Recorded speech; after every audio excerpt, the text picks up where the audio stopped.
minus 30 seconds.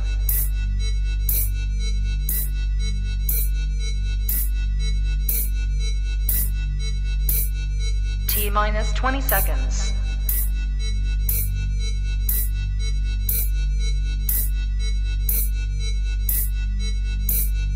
10, 9, 8, 7, 6, 5, 4, 3, 2, 1, 0. Good. You ready for do more in the future? Trap Talk podcasts? Yes. Man.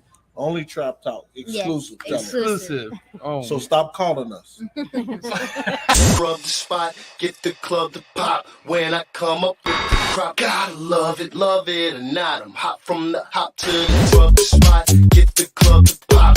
When I come up with the rub the spot, get the club to pop. When I come up with the rub the spot, get the club to pop. When I come up with the rub the spot, get the club to pop. When I come up with everybody, we do it.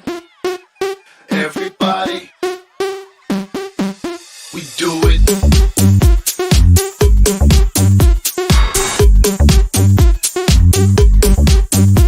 Do it. Do it.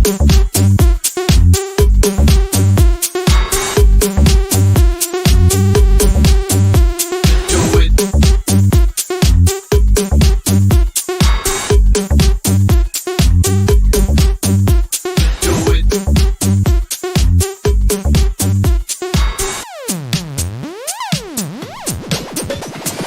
Rub the spot, get the club to pop. When I come up with the rub the spot, get the club to pop. When I come up with the rub the spot, get the club to pop. When I come up with the rub the spot, get the club to pop. When I come up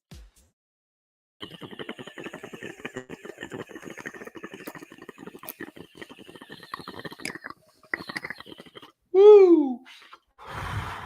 You are now tapped into the coolest reptile podcast in the world. I'm your boy MJ. What is good? Happy Thursday. Feels like a Friday. Because guess what? It's like a party up in here all the time. What is up, everybody? How's everybody's week going? Hope you guys are ready for a great episode. I know I am. Everyone in the early... Excuse me. Everybody in the early birds, you guys are going crazy. I already got some super chats going on. See you guys in a second. Before we get started, hold on. If this is your first time tapping in, how are you doing? My name's MJ. I do these shows about 4 times a week. Heavy, all about reptiles, all about snake keeping and whatnot, and really bringing some awesome people to the fucking table. But at the end of the day, it's important for you to hit that subscribe button, hit the notification bell. That way you're on top of every single podcast that I drop.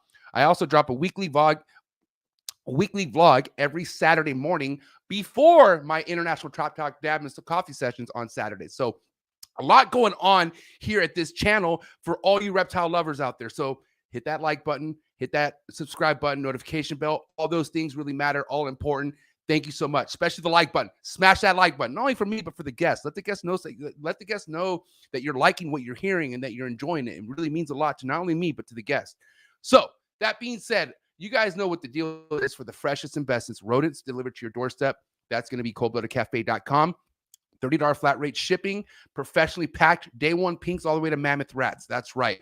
The best only going inside your reptiles. That's coldbloodedcafe.com. Shout out to Steven. Shout out to Desiree, who's going to be at Pomona Reptile Show. We'll talk about the reptile show here in just a second. What is good with sim container? Well, I got to tell you right now, you got eggs, put them inside of a sim box, and they will hatch. That's a fact. Shout out to John. Shout out to Alex for designing the sim box, sim container. It's amazing. Go to their website.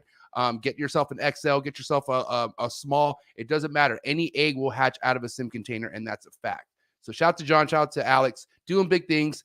If you're into monitors, all that stuff, you're going to want to go follow Sim Container on Instagram, because not only did they design an awesome egg box for your eggs to hatch out of, they have an amazing monitor game going on. I'm telling you right now, I'm telling you, that's my Bell Lace monitors are on the Sim program strictly. So that's all I got to say about that. Shout out to John, shout out to Alex.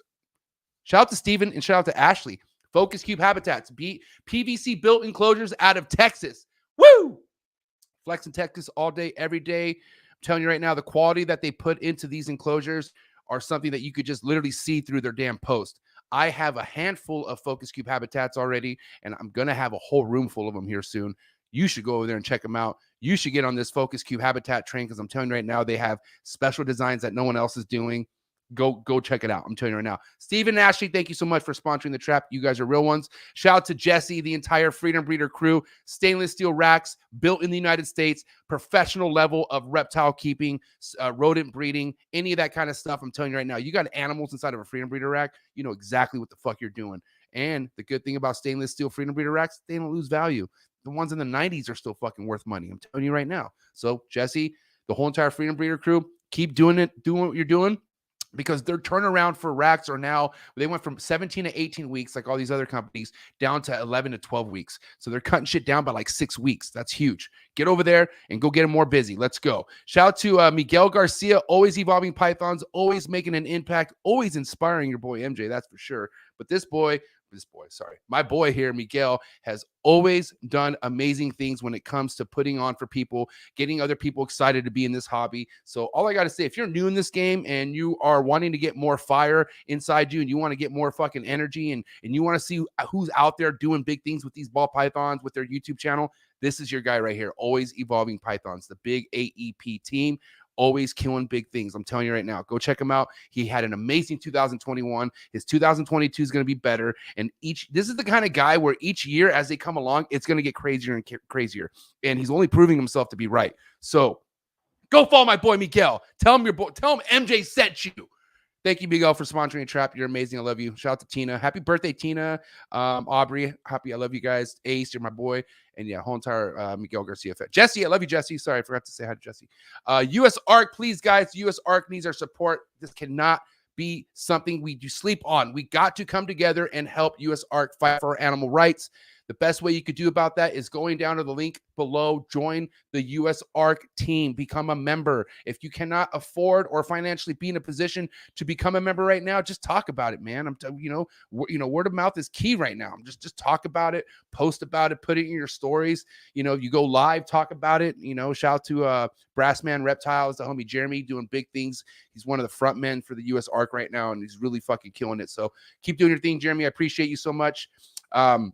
I do want to give a couple shout out. We guys already know we had the new sponsor so far, which is Reptile Super Show. I cannot wait to see you guys at Pomona. Whoever's going to Pomona, be ready. It's going to be a party. Okay. And hopefully whoever got the room at the Sheraton, they're sold out. Sorry. You should have fucking hooked up because that's where the party's at. Right after the show, baby. It goes to show, auction, Sheraton, no sleep. I'm just kidding. We're going to sleep, but it's going to be wild. I'm telling you right now, we had not had a Pomona in 2 years. So this is your time to roll up if you can. Pomona Reptile Super Show. Can't wait to see all my trappers. Shout out to Rami for sponsoring the channel. You're a real one. And I got to say, I cannot wait for Arlington next month. NARPC. We're on my OGs app. I hope you guys are tapping in. Texas, let's go. I'm going to be kicking it at the Stiegel residence. Bill Stiegel. Probably going to have a sick-ass barbecue Friday night. I don't know. We'll see what happens. Might even go live.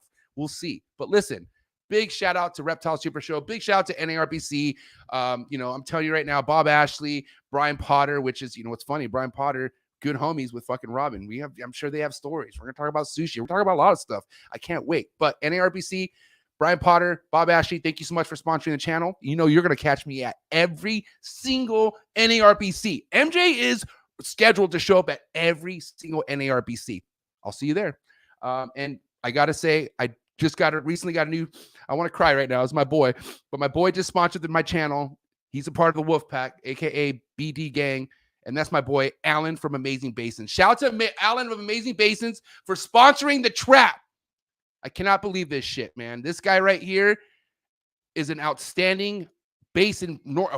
Basin emerald, Amazon emerald tree basins are very difficult to breed. Not a lot of people are doing it. Okay, and my man right here has been doing it. He's going to have a big year this year. I feel it. And I'm telling you right now, this guy is somebody you're going to want to follow, especially if you're in love with emeralds, if you are passionate about maybe owning a basin someday, or you want to know more about these basins. Well, this dude has a Patreon page. You want to go check out his Instagram, and he just has so much to give to this community. You have no idea. He also, on the low, he said I could release this to you guys, but if you follow my man Alan, he's working with ball pythons right now. And I'm not just saying any ball pythons. I'm talking about he's trying to go up, like DG combo clown shit as of right now type shit. You know what I mean? So go follow my man Alan Alan, thank you so much. Amazing Basics. That's my boy. Check him out.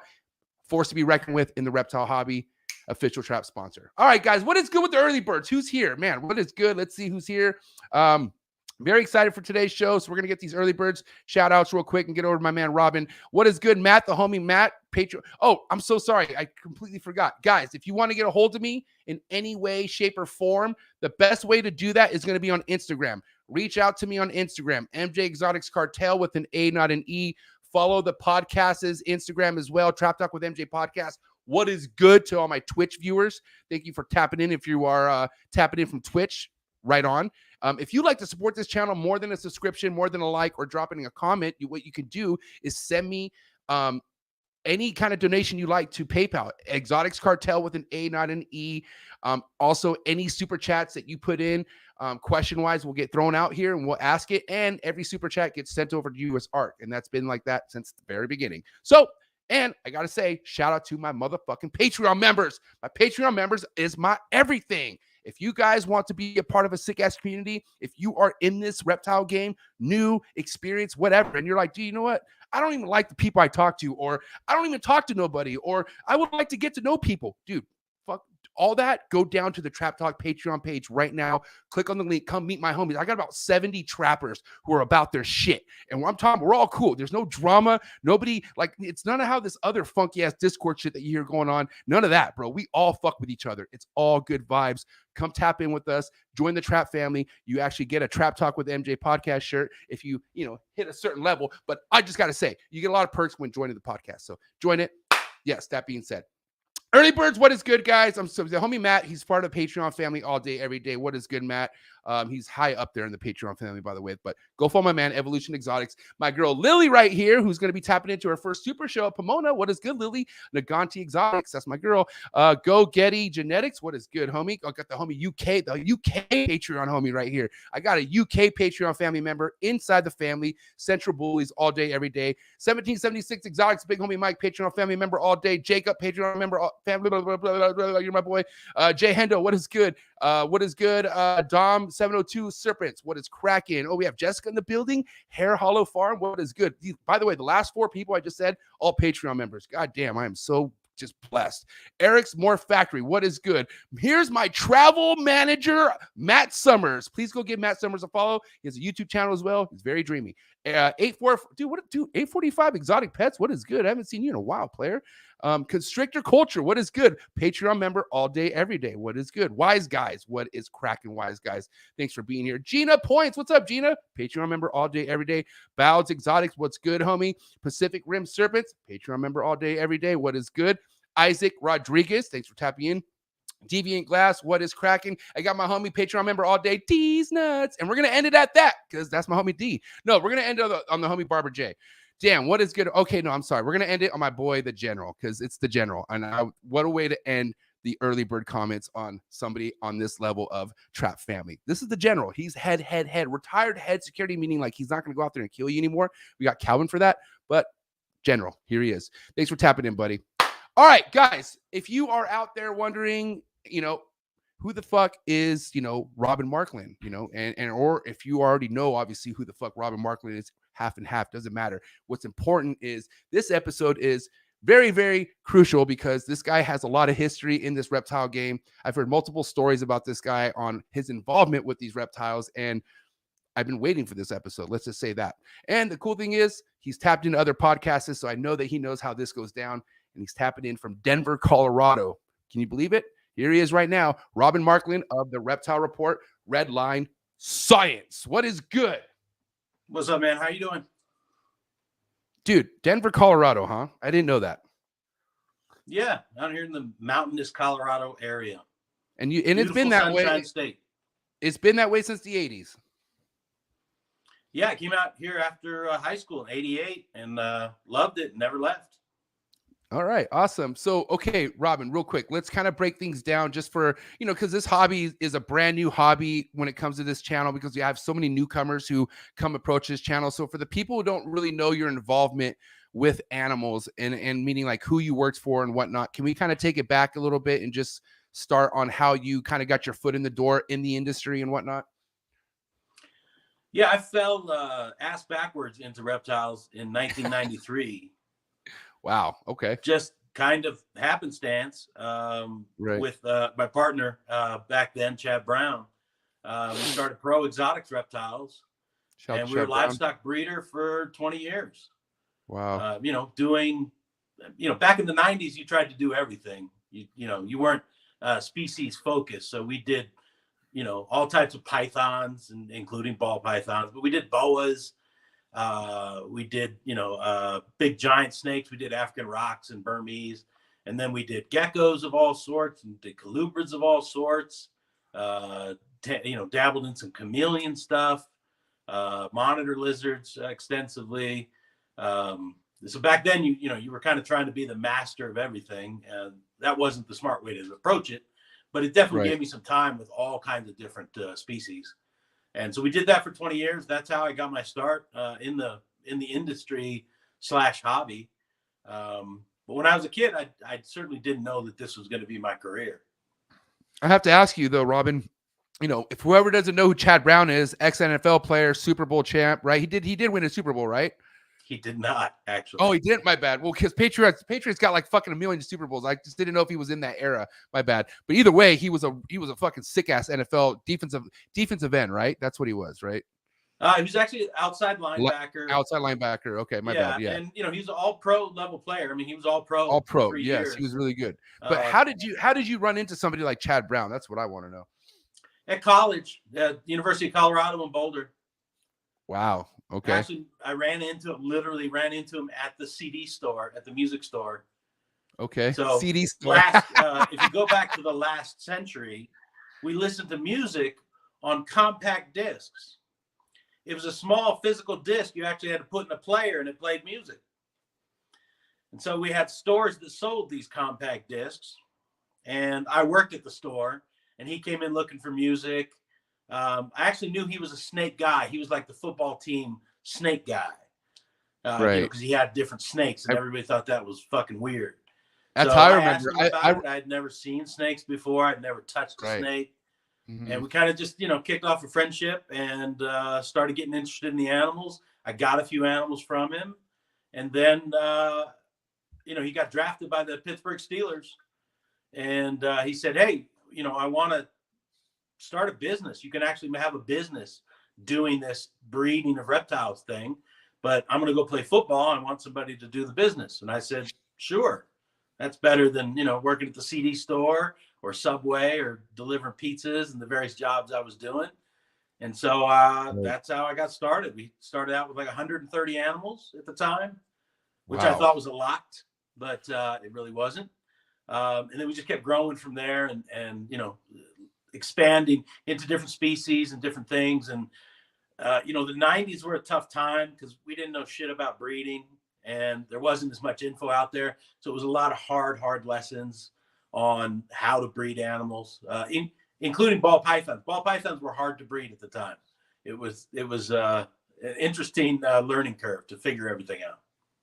And it's crazy. It's like, I don't know. I am kind of like, damn the humans for what we've done to animals. You know what I mean? As far as like the way for overall, but for the most part, like, God, we were back then in the 90s. I mean, I feel like we're at a point we should know better at this point, but like the 90s, the 80s, the 70s, the pioneers who are literally figuring the shit out. Like, man, what a crazy time that must have been. Like, that must have been like, you understand, like I come from an era where my first snake was in a tank, like classic fucking ball python on a heat rock. You know what I mean? Like, no, Yeah. that was 1990, 93, I think it was. I was like 8 years old or something like that. But, like we've evolved so much, but it all because of the people who dedicated the shit that they were learning from the beginning. And that's why it's like so vital, like it's crazy. So, but let me ask you this. I preach about this all the time on this show, Robyn, about the beauty. Like if I feel like things are meant to happen for a reason. And what I mean by that, especially with animals bring a lot of people together, right? Yep. But animals really put you, if you're really meant to work for animals, you will be put in a position where animals could be a part of your life, meaning fully. Like you get opportunities when you get more involved working with animals to where you could really make animals an everyday part of your life if you meet the right people like you did. Like you met Chad Brown, who literally got you addicted to the shit he was addicted to, but obviously living a dream. He's an NFL player. You know what I mean? Like, what are the odds, you know? But that landed in your lap. Like, that's, and the beauty about all that is, like, you know how easy it is. Even if, like, you really love animals, some people aren't always meant to keep animals, or like some people don't get it. Like, some people don't understand the, you know, hey, that's a dirty water bowl, change it out type of thing. Like, some people don't understand the importance of cleanliness and really not fucking skipping any steps when keeping reptiles. You were a part of this guy's business for years. Like, what year did you guys start this together? 93. That's when I got my first ball python. I'm 36. But, I mean, there's definitely a little magic spark, I think, that some people get working with animals. You know, like you said, for some people it's not for them. I get that. That's cool. You know, some people like dogs, some people like cats. You know, everybody has their preference. But for a lot of us, certainly ones in the industry, yeah, there's that little spark and that little piece of magic that kind of ignites that passion for working with the animals. And it's, you know, for me, it went from 0 to 100. And it was just, it was an exciting thing, and, you know, wild new frontiers. And I'm definitely old school at this point. You know, I'm 52 now, and I was a young man when I started, but, you know, it's fine. We started in 93, 94, whatever. But, you know, obviously there was guys doing it decades before us. Right. Those guys are like super pioneers. Like, we came out in 93, you know, Bob Clark was already breeding animals. You know, he was already like breeding them well, you know, retics and ball pythons and stuff. And I thought he was like a magician, because we didn't understand how to do it. We would read articles, you'd see photos of what he's producing, and then you try to apply that to your own animals and try and figure that shit out. And there was no internet, so we couldn't discuss it with other folks very easily. You really had to just kind of figure things out. And like I said, a lot of hard lessons, but I think that really set a foundation for the future. And then once the internet came along, everything exploded. It made information exchange and, you know, breeding strategies and philosophies. We could approach things and collaborate with other folks, and everybody bring up their game. You know, at the same time, kind of to what you said, that's not everybody's goal either, which has always frustrated me in the industry. You know, some people don't want the very best example of a particular species, and they don't want to take the very best possible care of the animals. We came with Pro Exotics. We had a tagline that said "No disposable animals," period. And that was always really important to me, because I hated to see that approach to our industry and to our hobby, where people looked at the animals as being disposable. And I thought they had a lot more value and worth and importance than that. So we were always, with Pro Exotics, we were always trying to be at the top of the game with our care standards and our setups and the animals themselves. You know, that was the target we were after, was trying to be as world-class as we could be. But I mean, yeah, it took a good 10 or 15 years to really find that kind of a rhythm to be able to do it consistently at that level. So let me ask you this: before Chad hit you up to say, look, I'm going to Pittsburgh, this is all going down, how much experience did you have pulling clutches and working with snakes? Like, where were you with your experience then? 0. Dude, so he threw you in with the wolves? Like, you just went? Yeah. I literally, wow. I had a 2-week crash course. These are leopard geckos. This is what they eat. This is how it goes. This is ball pythons. This is what they eat. This is how often you clean them. This is how often you feed them. This is a 17-foot berm. Don't get fucking tackled by that thing. Here's African rocks. They make a lot of noise and they can jump at you, but, you know, just be careful. Yeah, African rocks. One big crash course. Dude. it was an adventure. It was an adventure. Damn, bro. But like, okay, hold on. Go ahead. The thing is, I grew up in Hawaii, and so there's no reptiles, really. There's no snakes. There's you know, small geckos and stuff, but there was no hobby and there was no captive keeping or anything. Right. So I didn't have any exposure to it at all. That's why when I came out to Colorado and saw this guy on the football team, and he had, big boas and stuff he'd bring out for interviews. And I was like, man, that's wild. That's really cool. And then I met him and we hit it off and started the friendship. And like I said, then I got to interact with some of the animals. I was like, man, this is really fucking cool. I really dig this. And then, we get to the point, a year later, he gets drafted and he's like, fuck, I think we want to make this a business. That was just when, reptile businesses were really getting started. Like it could be a thing, in 2021, 2022, there's probably 100 different people a day that start a reptile business, and it's always going to be difficult, but it's easy to get going. In the early 90s, that was a very unusual thing. So, Mark Bell was, maybe the first guy to really commercialize it and start, taking animals around for sale to different pet stores and stuff. And then he inspired guys like Barczyk to start breeding. Early 90s, Brian Potter started up. My friend Lauren at Triple L, early 90s. I mean, we started at the San Diego trade show, right in your hometown. We started what do you know? Tables right across from each other. We each had one table with a fucking bed sheet cover over it, with some plastic boxes with rubber bands on top with your animals. And that was the Triple L setup. And that was the Pro Exotic setup. We didn't know anything different. Like we were just figuring it out. But there's so many people that are still around today that got their start back in those days. Wow. I love it. I feel like it's a family at this point. All these guys that I've come up with and grown and evolved. And then, these guys now have their own friggin' empires. Triple L has their own empire of reptile business. And Barczyk certainly has his own empire. Reptile Basics started at the same time. He has his own empire now. So I love to see the success of other folks. I love to see, people work hard and get great success. That makes me very happy. And I find that to be very inspiring. But it's cool to come up with that generation of folks, for sure. Now, you also come from a generation so for instance, during these times with shows, right?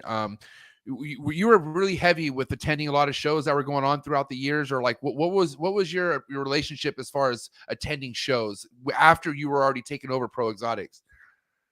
Well, we had a different show experience than a lot of folks. Like East Coast folks have been doing small regional shows forever. Up and down the coast where you could drive to the show for the weekend and do shows. Right. Being in Denver, there was no significant show in our Rocky Mountain area.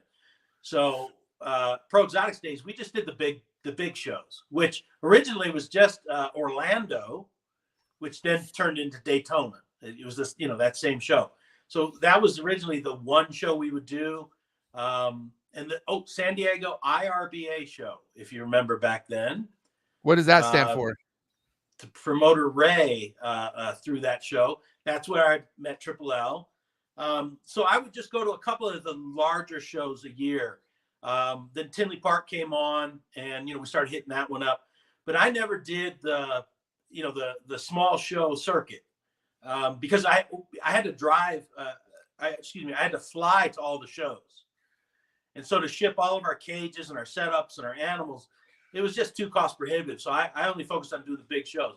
So yeah, we didn't get to do a lot of the small, Hamburgs and White Plains and different, small regional shows like that. We focused on just the big boys.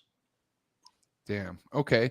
Now, if we can kind of go back to your up and coming with Pro Exotics. Now, in anybody, right, especially right now, we live in a day and age where information's fucking out there. Like shit, it's so easy nowadays, but that doesn't necessarily mean sort of it's going to be easier waiting or dealing for results. Because here, a lot of people have mentorship, they have books, they have fucking Google, whatever. They're reading up the ass, but they're looking at a snake, wondering, is it gravid? All this shit, right? So there's all these things that go on through your mind, wondering if you're doing things the right way.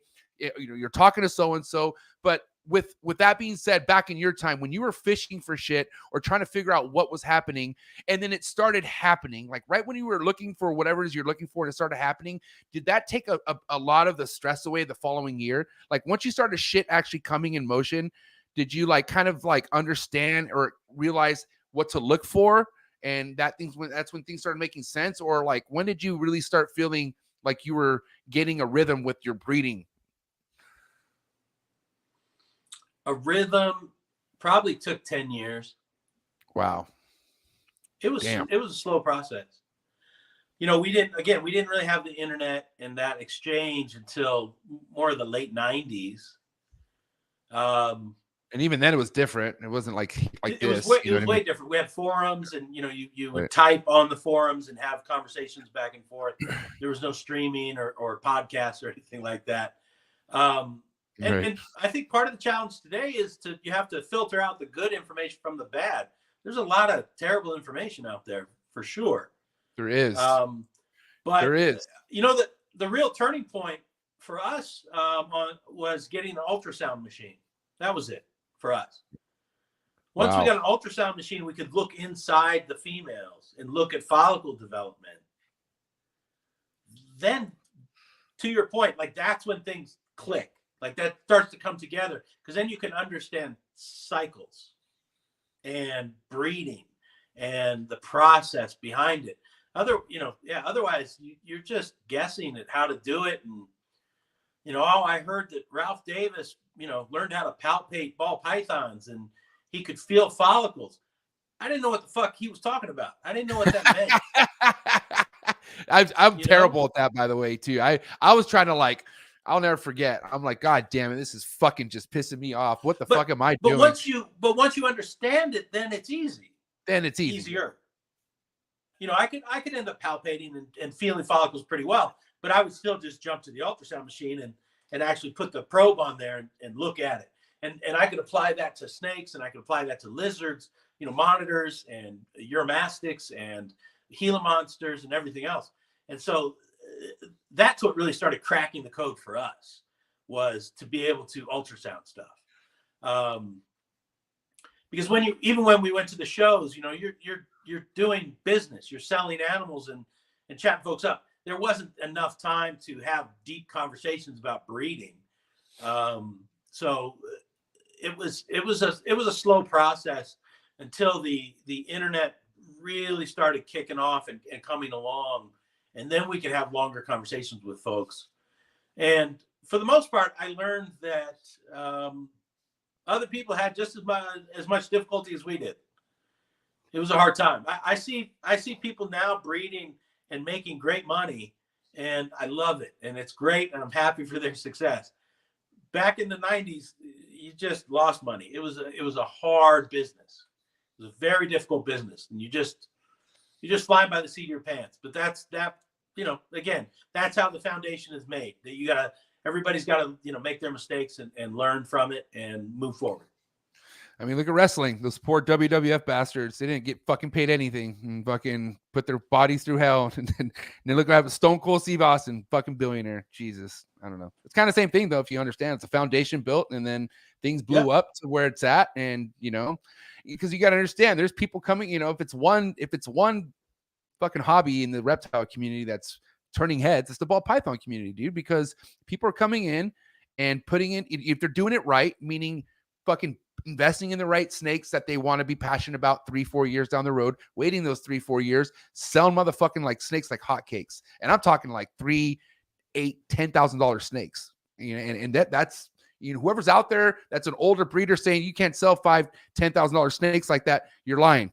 That's a lie. You really can. I'm telling you right now, it's definitely possible. It is. I'm telling you right now, you can. I mean, the market has never been hotter than now. Right. But I mean, we've seen waves up and down, up and down. I've seen plenty of people, go broke and go bust, throwing a bunch of money at it. For sure. Pro Exotics days, and we made some really horrible money choices and buying animals, chasing different things that we thought were going to be hot, and turned out to be a bust. But the opportunity is 100% there today. For the folks that are around and just getting, past 1 or 2 years, I mean, this is friggin' boom times. You can sell everything you have, whether you're doing products or whether you're doing animals, or you're doing feeders. I mean, everybody is doing off the charts business. Right. And there's very little to hold you back as long as you can produce the animals and make good choices there. Yeah, I've never seen a hotter market than where we're at right now. So let me ask you this, since you were the fucking pinnacle man in the shits of pro exotics, trying to figure everything out back in that time, what were the stuff that was working for you? Like, what was the one species that really was always doing well for you, that you could recall? And when, maybe like just in the trade in general, like. Well, I mean, we really excelled in a couple different groups. We did Ackie monitors spectacularly well. Little Nice. dwarf monitor lizard from Australia. Oh, I know what Ackies are for sure. Hell yeah. That's my today, that's my number one choice for a captive lizard. It's just the best. It's the best possible animal you can get.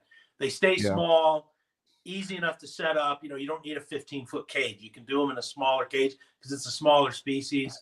They're social animals, so you can do them in groups with a single male. It's a great breeding project. They breed like crazy. You can get fun. 8 or 9 clutches a year from them, no problem. And I mean, we were hatching thousands of those a year, and I was pre-sold out the whole time. I never had babies on hand for, more than a week after I put them up for sale. Typically, they'd be sold out within 1 or 2 days. So Ackies are very close to my heart, and they were a tremendous success for us. And then we got into the porphyraceous rat snakes, cock size, and various side species of those. And again, we produced, I don't know if we produced thousands. We probably produced 1,000 in our day, but hundreds and hundreds a year. And we sold the shit out of those. And just another awesome species that I really enjoyed. So, I mean, we had the absolute formula on those 2 species. Ball pythons, we did pretty well. In the end, we had a really nice system going, and we were cranking them out. But I mean, that's a tough race to keep up with. That's a really tough one. It's never ending. It's a marathon. It's a marathon. It's a marathon. Mike Wilbank's doing his thing, and somebody's always producing some cooler shit than you are. And so, it's always it's trying to keep up with the Joneses. Ralph Davis was super fucking hot at the time. I mean, his logo actually had a crown because he was the king of ball pythons. Right. So yeah, you were always trying to keep up with the ball python world. But on that rat snake side and the monitor lizard side, we were crushing it at the time. Damn, you have some admirers in the chats. I want to go and go ahead and shout out their super chats real quick. Got the homie Troy Schroeder from Best Dressed Balls. Do you happen to know this guy? He's best dressed. Do you know him? He's very handsome guy, bald guy, goatee. Ages well too. I didn't know he was old. Sorry. Is he old like us? He's like 40. Like he's like 50. I don't know. His kid's like 23 or something like that. And I'm like, what? Like, I don't know. He's old. I love you, Troy, but you're old. But he's also like, he's good looking, spirits young. Anyways, nice let's see, jackets. Robyn. Yeah, Robyn. Nice if you had to race JD and myself BMX style, who wins? By the way, I'm happy JD brought you into my life. He racing on a bike? I get BMX style. Yeah, I guess that's what either that or maybe riding somebody. Those 2. I guess. Yeah. I mean, it's not even a competition. What kind of track? Are we talking downhill? Or are we talking like an actual? It doesn't matter. You're gonna smoke him. I'm gonna smoke him. Here's your answer. I'm gonna smoke him. You know what? I do a lot of biking. I do a lot of mountain biking, and I have a long BMX background. And I've taken John Daig out on bike trips, big bike trips. Nice. Take him out to Moab. We did a 100-mile trail once over 4 days. And I flew him back out, or he flew back out, and I took him out on the trail. And I guess I forgot that he's not a regular biker. He bikes when he's with me. Oh, so we just headed out on the trail, and it started out on a downhill piece, and it was 7 or 8 minutes to get to the bottom of this first piece of the trail. And I go down and I'm waiting and I'm waiting and I'm waiting. And then Dusty scraped up John Degg comes around the corner and he's like, fuck, man, I crashed like 4 times already. Oh my God. I was like, oh, I'm so sorry. I guess I forgot that you need to ease your way into it before we get underway. Bobbing the hill, or was he trying to? Was he literally trying to race you? What was he trying to do? No, he was just trying to follow me. Oh, he was trying to keep up.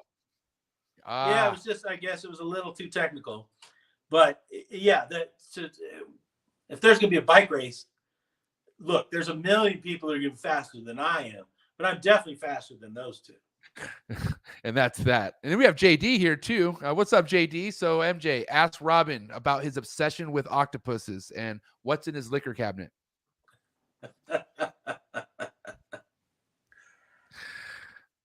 Well, octopus is delicious. Number one. Yeah, pulpo. I love it. One of my favorite foods. Yep. Being a sushi guy. Right. Weird texture, but when I got my when I bought my new house 3 years ago, I decided to do an octopus theme. So throughout my house, there's octopus everywhere.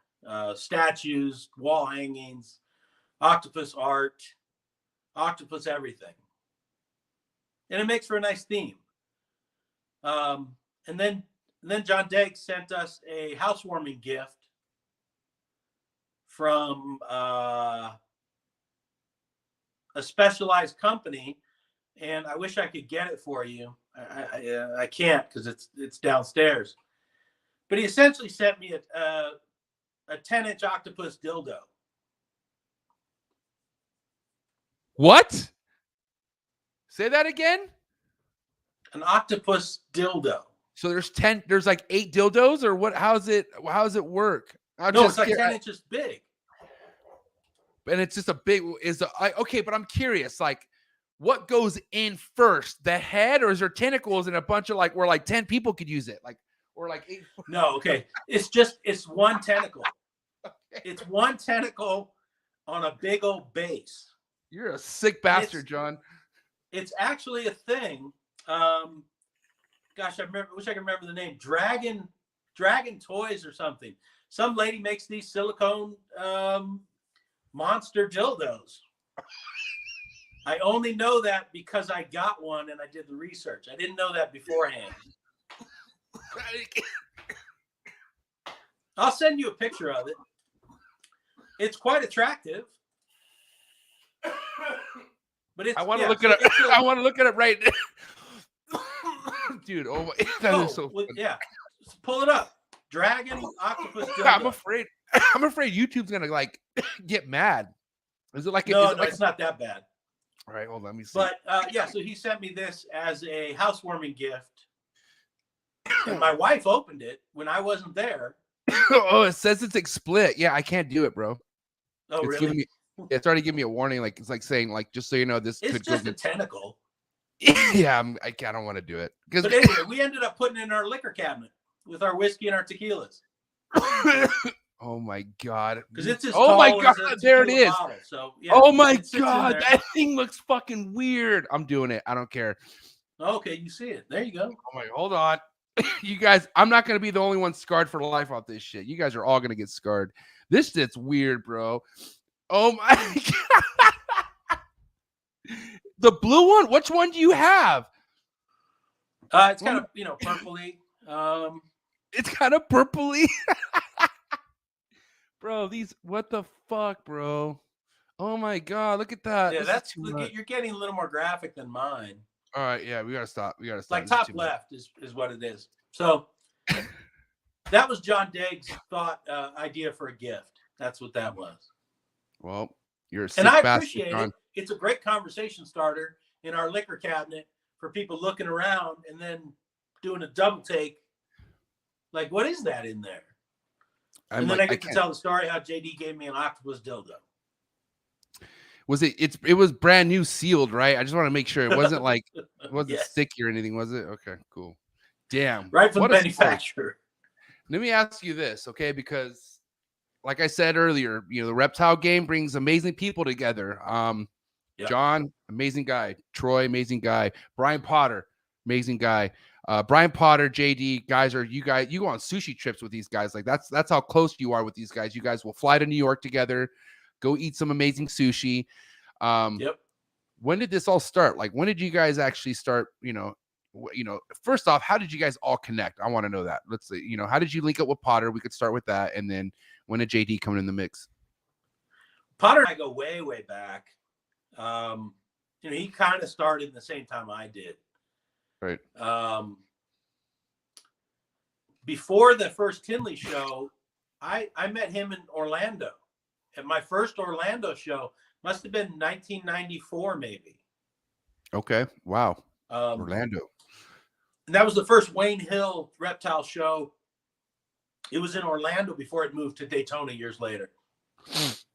And so everybody, that was like the destination, and also the worldwide destination. People flying from Europe and from Asia to go to this Orlando show, the Orlando Expo. And Brian Potter was actually my first wholesale sale. Wow. So What was it? I took animals down there. I had no idea what was going to happen, no idea what to expect. I took whatever babies and stuff we had produced, and by the luck of the draw, I had a clutch of anithuristic boas, Colombian boas. And I wish I knew how difficult it was to breed boas, because I just banged those out, and so that it seemed easy. And then, probably 5 years before I did it again. But I got this clutch of anithuristic boas, and at the time, maybe they were $200 a piece or something. I don't remember what the cost was. And Brian Potter came up to me, this young buck, and at the table, and he said, "Hey, those are awesome," because I had the whole clutch out. And he said, "How much for the whole clutch?" And I thought, oh my gosh, I didn't know this was possible. And he offered me something like $2,000 or something for the entire clutch. And I just saw $2,000 in my eyes, and I was like, that's a great fucking number. I'll take that. And I'm sure it was half of what they were worth. I'm sure he ganked me on that deal, because he was more savvy than I was at the time. I was just excited to make a sale, and not only a sale of not just one animal, but whatever it was, 23 animals or something. And so I sold him this whole clutch, and that was my first interaction with Brian Potter. And then I would see him successfully over the next shows, the next Orlando show. And then when he started Tinley Park, we were, moderately good friends. And then through the Tinley Park years, we've become closer and closer over the years. We have a very friendly and yet often antagonistic relationship, me and him. Kind of a brotherly kind of a thing where we goof on each other constantly. I could totally see that. Yeah, give each other shit all the time. But I love Brian Potter. He did not become a sushi guy until a few years ago, I don't think. So was he already interested in sushi before you guys started the adventures, or did you kind of put him on sushi? Did you make him a sushi lover? Where was he at when he met you with the sushi? He was probably into sushi rolls and simple amateur shit. The commercial shit. He didn't know what good sushi was. 100%. Yeah, I have a friend named Calvin who he tries he eats sushi all the time, but it's covered in spicy mayo. It's rolls, obviously, and it's I'm like, bro, stop! This shit's making me gag. No, this is delicious, and I'm like, bro, you don't need to. You don't need you don't need that much. Yeah, you don't need this much spicy mayo, and B, that's a whole lot of fucking imitation crab. That's not even sushi. You're eating. You're eating. Yeah, and that's one thing about sushi. Some sushi places make a killing off serving shit sushi, dude, and people just of course they love it. But I can't eat like that. To be clear, I'm 100% a sushi snob. Not as bad as you, but I'm pretty bad too, but not as bad. I want to get to your level, which we'll get there. But let's keep I'm pretty notorious for being a sushi snob, and which is actually great, because when I travel around and look for great sushi, people want to come, you know, go with me and, you know, share the experience. So I'm down for that. I'd much rather eat with somebody else than by myself. So, you know, on these sushi adventures, we've found some fantastic spots. We've also found some really disappointing spots. So my first New York trip with Potter and John Dagg was early this summer, or well, last summer, I guess, last year. There was just a window, you know, we haven't traveled from COVID and stuff. Everybody's been locked down and nothing's going on. And so it was kind of opening up some, and we thought, let's stretch our legs a little bit and you know, try and go on a plane, and fuck, why not go to New York? Let's try that. And we'll try and hit up some great sushi spots. And Brian Potter told me he hated Manhattan. He hated New York. He had been there and he thought it was awful.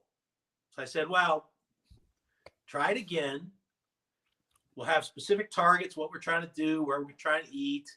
Let me call John Dagg, see if he can come out. Let me call Rich at Reptile Basics, who's a sushi guy in his own right, see if he can come out. You know, we concocted some business to be done so we could kind of justify it more so. And then we all met out there and we tore it up for, I think we had sushi 5 times in 4 days. In New York? In New York, in Manhattan. Yeah. Wow. Some were fantastic. Some were, you know, it was hit and miss. COVID time has been tough on sushi. Supply chains are all fucked up. You know, restaurants don't have staff, so the service has changed, and certain places are open, certain places are not. But then Brian Potter loved New York. He said, this is fantastic. I love this place, which is hilarious. Dude, New York, I mean, listen, New York is kind of like a Florida. I don't know how the fuck people can live there, but New York has its fucking beauty. Like I have family in New York, but I'm born and raised out here in California. But when I go back east, like I feel like I'm in a movie, you know, like I love it out there, you know, especially if you know somebody where to eat. When you know somebody who knows the ropes out there, it is fucking amazing. It's never great. Go ahead. It's great for 3 or 4 days, and then it's over. And then you're done. Right. Exactly. Yeah, I'm ready to go home after 3 or 4 days. Yeah, because it's nonstop. People are 150 miles per hour nonstop in New York. They don't stop. It's definitely a different rhythm, you know, and yeah, it wears you out. You know, you're walking 15 miles a day. Everything is crazy expensive, and especially the food. So yeah, after 3 or 4 days, you're like, okay, I've had my fill. I'm ready to go back home. But he had such a good time in June that he wanted to go back at New Year's. So we just did a second trip in the week between Christmas and New Year's. It was myself and Potter, John Dagg, and Rich, and then the wives all joined us as well, except for Brian Potter, because nobody is his wife. Nobody wants to be his wife. But we had a really nice time, and Brian Potter, he third wheeled it along with the rest of us. And we chased some Indian food. We did Korean. We did sushi a few times. Italian. So we tried to spread it out a little bit more, but it was a really nice time. So I have to ask you, what is your, like, let's say you're in a city, right? And you're like, all right, let me check out this sushi spot, right? You know, you sit down. I like to sit down at the bar typically, but like, for instance, you sit down, what's the first thing you look at a sushi menu, or what's your, like, how do you kind of figure out what kind of sushi spot you're in as soon as you sit down? What is it that you're looking for? Well, pricing, like what it says on the menu, like what's the first thing your eyes want to see, like technically, like, I've already done my research before I get to that point. Smart. Ooh, wow, you're on that level. So you figure it out before you even walk in. Yes. Ooh, okay. But I mean, it's not hard. I just use Yelp primarily. Yeah. Yelp's legit. I live by Yelp, man. Yelp will definitely guide you, because as much as you'll see, you pull up sushi spots, you know, in your city, and then you look at the photos. That's the secret. Yeah. If it's just a bunch of rolls with your buddies, 16 different sauces and bonito flakes and crunch on top, you know, that's not your place. Eel sauce. If it's all pictures of individual pieces, like nigiri style, sashimi style, and good. you're only seeing the pieces of the fish, well, that's the first step. Right. Then you kind of have to evaluate how those pieces look and read some of the reviews and try and feel it out. There's definitely a vibe. Sometimes you get tricked, but I'm pretty good at sniffing it out. Now, if it is a new place, then I'll go in, like you said, and I'll order 4 or 5 pieces to understand what we're dealing with, because it's that important. Can I share like what I do? Just like kind of and so first off, let me explain something to you, just so you could see why I don't eat sushi anywhere but San Diego. I will definitely would go on an adventure with you, but me personally, from what I've experienced other places in San Diego, it's a fucking horror story. Let me explain something. Let me tell you how, Robyn. Okay, so you ever heard of a place? You ever heard of a place named Indianapolis? In Indiana. Right. So Indianapolis, Indiana, right? That place. Desiree and Steven. Shout out Desiree and Steven. You know who Cold Blooded Cafe is? Reptile. Have you heard of them? Are you familiar with them? Cold Blooded Cafe? Yeah. Okay. Good friends of mine. Only reason why I would go to Indy is because of them. So that's why I would go. But, you know, anyways, I was on a flight. I think it was Tinley weekend. Tinley weekend or Schaumburg. I think it was Schaumburg. That's what it was. Sorry. I fly in, and the plan was to immediately meet them at a hibachi place where it was a sushi hibachi place, right? And there was reservations and all that, right? And I was lagging. My buddy picked me up, and we were smoking and like taking a long time. And she's like, "Hey, the hibachi grill closes at 9, and you can only get sushi if you get here after 9." So sure enough, I get there after 9. They only have sushi, right? So dude, here's the thing with me, Robyn. I love food, but when I'm hungry, dude, like I get fucking hungry. Like I just want to eat. Like it's time to eat, right? And I kind of lost my train of thought. Like I wasn't careful. I walked into this sushi place. Like if it was a sushi place I go to right here, like if it's something I know, right? So they already have rolls because they're like closing. They're like, "Hey, I ordered a rainbow roll. I ordered like, a shrimp tempura." Like you would think like basic, okay, like this is a commercial, like it has to taste good, right? So keep in mind, I have cotton mouth. I'm super fucking high. I'm ready to eat. There's water right there, right? So I go in and I start throwing these rolls in my mouth. And instantly, one of the things I hate, Robyn, one of the things I can't stand, it makes me gag. I can't stand mayonnaise, okay? This fucking roll had mayonnaise packed inside of it for some reason. Every roll had mayonnaise. So I had this mayonnaise fucking shit on my lips. I could just taste mayonnaise. So I'm like, what the fuck is this? I was like, there's mayonnaise in here? And they're looking at, like, everyone's looking at me enjoying their meal. Like, yeah. And I'm like, I'm spitting it out of my napkin, and I'm like trying to chug water, and like the water's making it worse. It's like making the mayonnaise like kick back the taste. I'm like ready to fucking gag, bro. Anyways, I got sweaty. I almost got nauseous. I threw up that whole night. I didn't eat like that. It killed my appetite. I didn't eat all day on the plane. Worst sushi experience ever, bro. And that's when I found out that motherfuckers just do sushi differently in certain places. So all I got to say to you, I challenge you to find a good sushi place in Indianapolis. That's all I got to say. I will refuse to meet the challenge on that. I've heard stories. Okay, but listen, let me lead to you why I kind of started. So then I go to Texas. Shout out to Bill Stiegel. You know who Phoenix Reptiles is? Bill Stiegel, really awesome chondro breeder, real handsome, fucking, anyways. Lovely fucking wife and him took me to dinner. Hey, let's go to sushi. Actually, it was my idea. So after the Indianapolis experience, we go to Arlington next. And Bill's like, what do you feel like having? You want to do, I don't do Tex-Mex. I can't stand Tex-Mex. So I'm like, let's do sushi. So we do sushi, right? And sure enough, dude, like same thing. And I don't know if it wasn't the mayonnaise. It wasn't the mayonnaise, but you know what it was?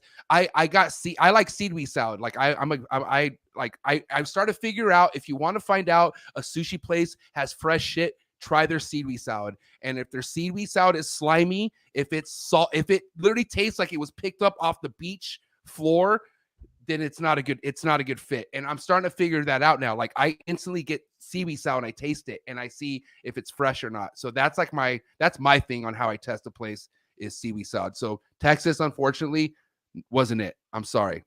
Plano, Texas. I don't know about other. Texas is big. I'm sure there's probably a good sushi spot in Texas, but Plano, Texas, that spot, Bill, I love you, Bill. I love you. But it wasn't it. it was. There are it some wasn't good it. spots in Texas, That wasn't it. but That's all I have to say. they're still few and far between. You're lucky being in San Diego. You have a plethora of great spots. Seafood in general, I love. There's Yeah. a place over here, Robyn, called Point Loma Seafood, and it's right on the water. It's right where people like the fishermen go. So there's shit coming right off their boats. And they have a crab sandwich where it's like literally a pound of crab in between 2 sourdough bread. It's like all crab. And like, that's how I eat seafood. Like, I love fucking seafood. You know what I mean? And Yeah. that's why I became a sushi lover off the basic rolls. Like, it was like the shrimp tempura rolls younger, what made me start to like sushi. But then I just started feeling that my stomach was feeling a lot more fresh eating actually nigiri, like eating like real fish, not the rice and bullshit that the mayonnaise does to you or the whatever the fuck. I don't know. There's just levels of sushi, bro, and people need to realize that. I'm gonna get you a jar of mayonnaise for Christmas. No, please. I'd rather take an octopus dildo, please. Give me an octopus dildo. Those octopus dildos are like $200. Oh my God. I get you a jar of Miracle Whip for $3.99. Oh my God, disgusting. Okay, let's steer it back here to the reptiles, okay? Because a lot of things changed with Pro Exotics as far as years went on, because you guys had a shipping company, right? Ship Your Reptiles. Yep. Can we talk about? We started that in 2009. Started Ship Your Reptiles. And listen, we are blessed to have shipping companies, but fuck, if it's one thing that's a goddamn horror story or a pain in the ass, is shipping reptiles. And not because of Ship Your Reptiles, but like FedEx companies and shit like that. Like, has this always been the case? Like, has it always been a fucking goddamn like coin flip when sending an animal and shit getting stuck at places? Like, what was it like back then? With perspective, we're spoiled rotten now, actually. Okay, respect. COVID has caused a lot of chaos. And shipping volume as a whole is higher than it's ever been. Because everybody started staying home, not just reptile people, but the world, our whole country started staying home and ordering stuff online and not going out to purchase things. And so the volume in the system has exponentially grown. And that causes its own problems. Right. But I did, start a shipping company, and we take a lot of pride in that. And so I'm fairly defensive about it. When you think about it numerically, they do an amazing job. If your package gets delayed, 100% that sucks. It really sucks. But even in the worst of times, 95% of packages are going to arrive on time or that day, that the next day that they're due. Right. Non-COVID time with FedEx, the exception rate was, 2 to 3% of packages. So out of 100 packages, 2 or 3 would have an issue. And normally that was resolved within one day. So you do hear about those problem packages the most. People don't often talk about the ones that do well, but they actually do a pretty tremendous job. It's just been tougher with COVID time. But if you roll back to the 90s and early 2000s, we were using air freight like Delta Dash. Right. And cargo. Which people could still use that. Like, people don't know that they could still go through Delta. They don't always need to go through FedEx. Is that right? I'm actually not sure if Delta's doing animals anymore, but I think Southwest still does. And there's some other airlines that do animal packages, I know. I'm unclear if Delta does because I'm out of the loop on that right now. But, we used to have to schedule shipping for 3 Tuesdays from now. You couldn't just say, I'm going to ship something out tomorrow. You'd have to schedule it out, and then you'd have to drive to the airport to drop off your package. And inevitably, even though I'd end up shipping hundreds of packages with Delta Dash at the counter, it would still take an hour and a half to go through the process of getting the package handed off to them. Right. They'd have to book a flight and book paperwork and write it all out and everything. And then it would go and connect on a couple of airplanes. It would land in the intended airport. And then your customer would have to drive to the airport and go pick it up. And depending on the situation there, you might have to wait an hour or two to pick it up. So that was when it was no fun. The overnight shipping has made it a breeze comparatively. So I do think we're somewhat spoiled. I always want as Shipper Reptiles, we always wanted to give the customers best chance of success. Right. So we have guidelines, temperature guidelines.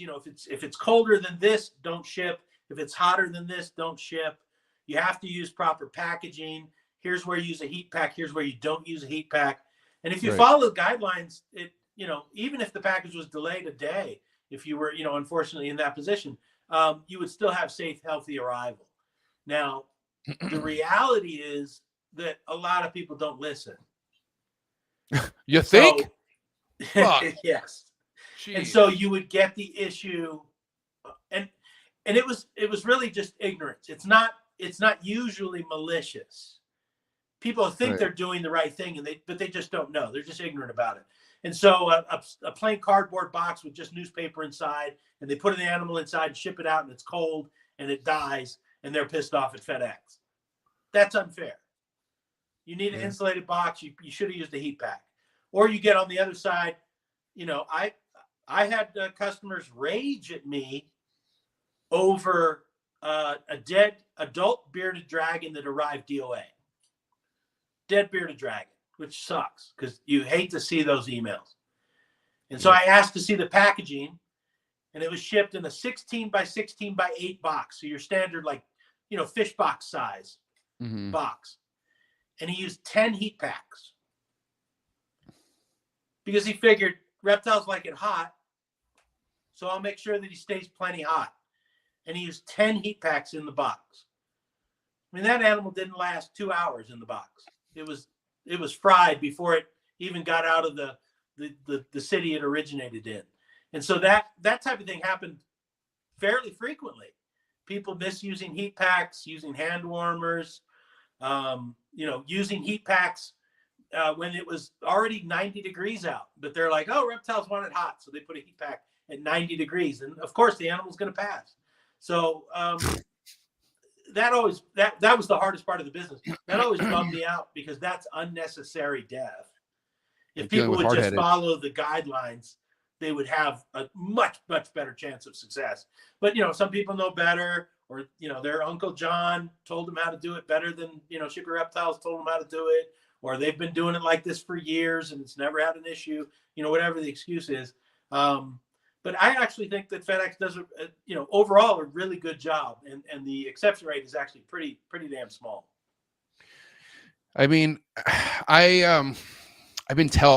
people know, like a lot of people I'm friends with, especially Forrest, who's no longer here. Rest in peace, Forrest Fanning. But like, people know how passionate I am about this shit. Like, I love these animals, man. Like, and it's to the point where it's hard for me not to get in my feelings when I see an animal being neglected or not being treated the right way. At the end of the day, we were all new at this at some point, but I've evolved because I listen to people. Like, I've made mistakes.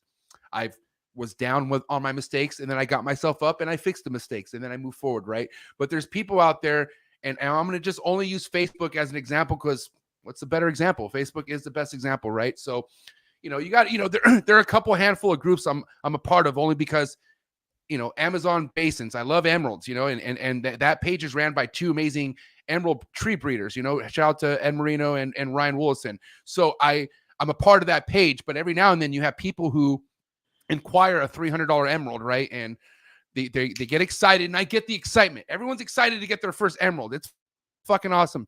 But then they post their picture on, they post a picture, right? So it's always this. We'll go step by step. So the person in the, I won't fucking say his name, but the person in the page said, "Hey guys, I got my new emerald. Here's my enclosure. I can't wait to get it," and of course, everyone in the comment, God bless them, are like giving them their best advice. I'm talking about in the thread, you see straightforward fucking advice. Like, people are telling this guy step by step what to do. And I'm hearing my popcorn just like, oh, this is going to be interesting. Like, this is going to be great. Right. Yeah. So the next day in the thread, he posts this and says, all right, let's see how this works out. Like, meaning this is going to be great.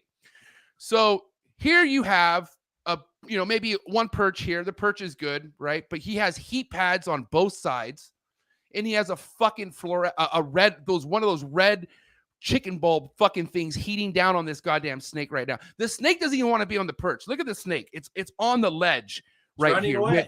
It's running away. It's trying to get to the most bottom part of the cage, literally being cooked. And that's the shit you fucking see. This guy had straightforward instructions, Robyn, literally from heavy hitters in this fucking game. And he literally wrote a huge thing. I don't believe in a snake being in a tub. I feel like this is gonna work. I feel. Fuck, you're an idiot. I feel that snake's gonna meet God really soon because you're a fucking hardhead. But I'm just making that example. If you're in this game, Robyn, you're gonna deal with hard-headed fucking people. It sucks, but you're gonna deal with somebody. You're gonna deal with somebody who can literally, unfortunately, ruin your day because how much you love an animal and how quick somebody could kill an animal off of just ignorance, not wanting to learn, pride, whatever. I don't know, but this is a hard pill that, Forrest used to tell me, like, hey, try it. Like, he used to tell me, try not to care so much about that. And I'm trying, like, I'm doing my best. But at the end of the day, man, it's difficult because these animals got me to where I'm at right now. Like, I have everything to owe to these animals and my wife, obviously. But, I got here because of them. So if I see somebody who wants to learn, but then chooses to do otherwise, or I don't know what to call that, bro. Like, I mean, what do you call that right there? Like, when you have all the advice in the world, like, I don't know. Human nature. Yeah, it's unfortunate, but what are you going to do? So I get frustrated about that all the time as well. Kind of, in Forrest's direction, I've kind of learned to let it go some because it seems like it's almost inevitable. Like you want to help people not make mistakes, like make the best choices so they can do the best job with their animals. Especially with something, as tricky as emeralds.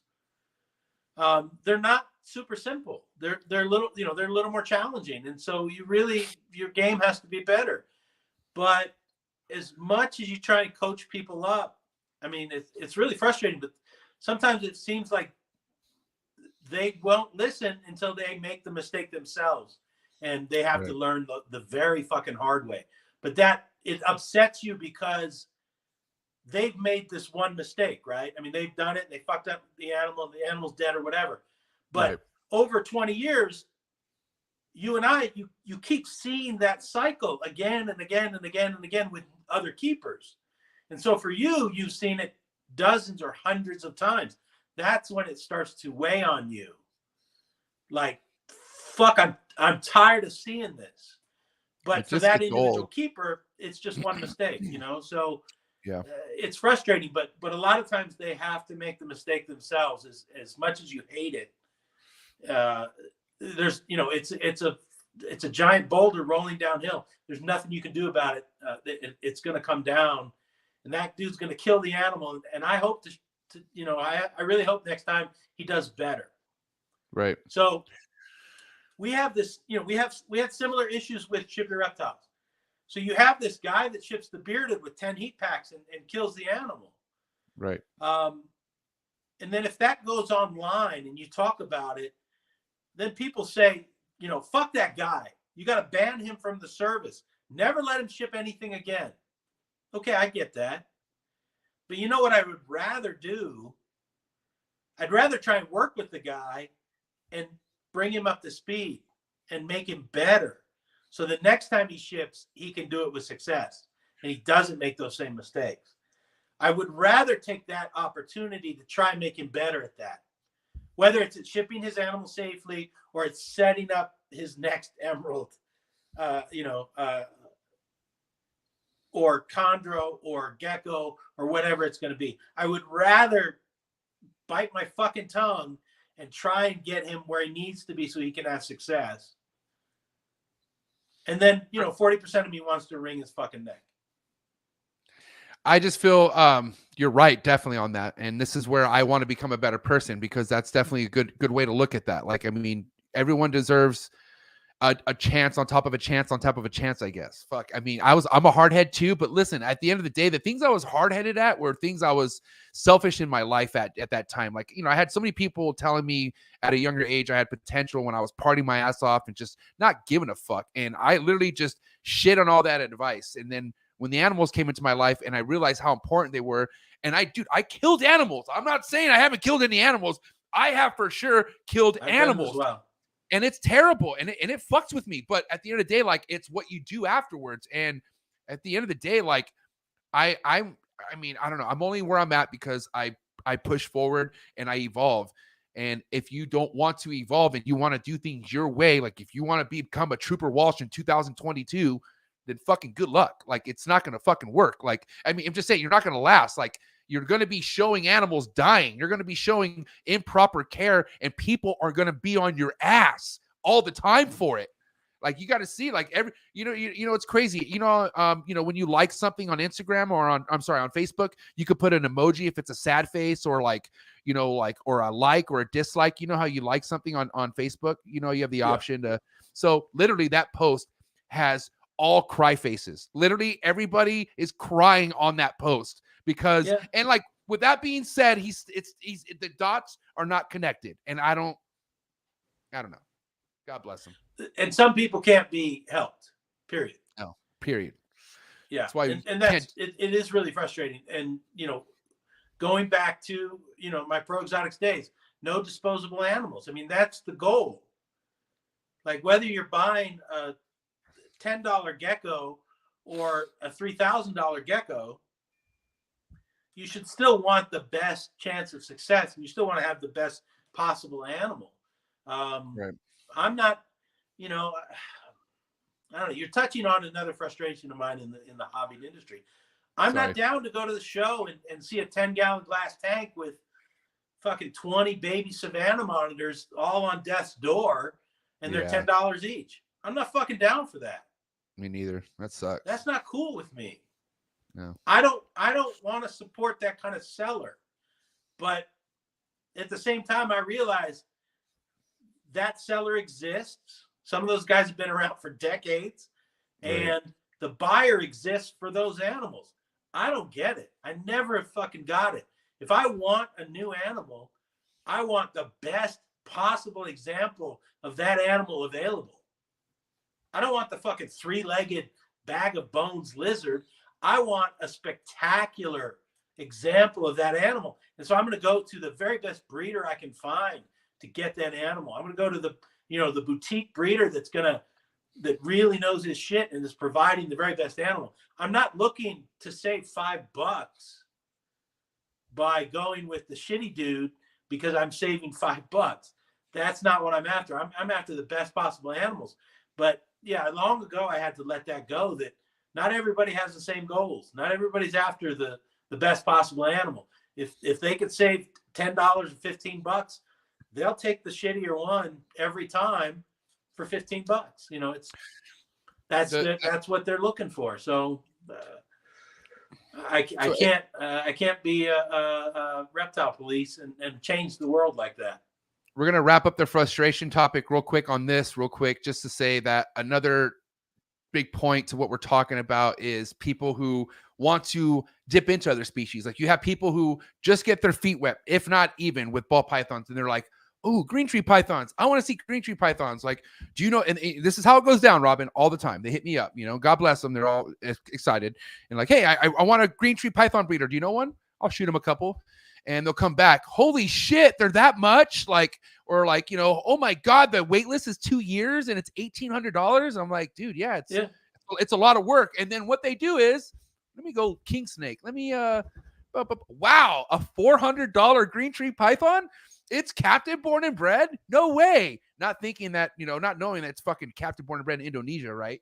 So they're instantly going the fucking import route, and literally getting something that just scares the goddamn living shit out of the project. And they're just like, what the fuck is this? You know what I mean? And I've told so many people who come back, hey, should I buy this for $400? And I tell them, you're going to roll dice big time. I'm not saying you're buying a $400 steak that's going to die, but the only time I've ever bought a fucking import was something I saw in person. I've never, I take that back. I bought plenty of imports back in my day, but I'm just saying what I believe in now, if you're going to buy an import, you should see that fucking thing in person first. Like, you got to see what it looks like. You got to see if it's flickering its tongue, like, because at the end of the day, you are just rolling so many dice with the imports, and people think they're getting a solid animal for $400, and 9 out of 10, they're not. Yeah, you have to look at the long game. The initial investment is a small part of 100%. your adventure. Yes. You got to, if it's $1,000 and you've only got $300, don't buy the $300 version. No, wait till you have your $1,000. Yes. You got to have patience, because the long game, you're going to spend $10,000 or $20,000 over the life of the animal when you go to different cages and different setups and the food and everything else. You got to have patience. That came a lot with the Ackie monitors, because when we sold the Ackies, they were $400 a piece, and at the time that was a lot of money for a monitor, because you could buy a Savannah monitor for $20, $25, or you could buy a Nile monitor for $15. Crazy. A Nile monitor is a fucking beautiful thing too. Like, that's an amazing animal. And for it to be labeled $15, lizard, it is. It could tear your arm off. Facts. So I try and tell folks, you can buy an Ackie monitor for $400, and you can do that in a 4-foot cage for the rest of its life. Yeah. It's an easy cage to set up. Your feeding of rodents and insects is going to be fair. It's going to be super affordable. Whereas if you buy the Nile monitor for $15, what are you going to build a 10-foot cage for it when it's 5 or 6 feet long? and you're going to spend $400 every couple of months on food and energy and electricity and everything else for it. You're going to spend that 10 times over if you would invest the right money on making the right choice in the first place. Then the Ackie monitor is really not that expensive. In the long run, it's going to cost you a lot less, and you're going to have a much better experience, which is fantastic. And the cool thing about frustrations, choices, it's all a part of our world. And it's all part of the game. Everybody's got to make their own choice on where they want to be in that world. They want to buy terrific animals, have terrific experience, or try and cut corners and risk having a terrible experience. It's crazy. I have, shout out to other homies who've been a part of other hobbies. There's so many different hobbies in this country that are big, right? And at the end of the day, every hobby is the fucking same. Every hobby has a certain type of person.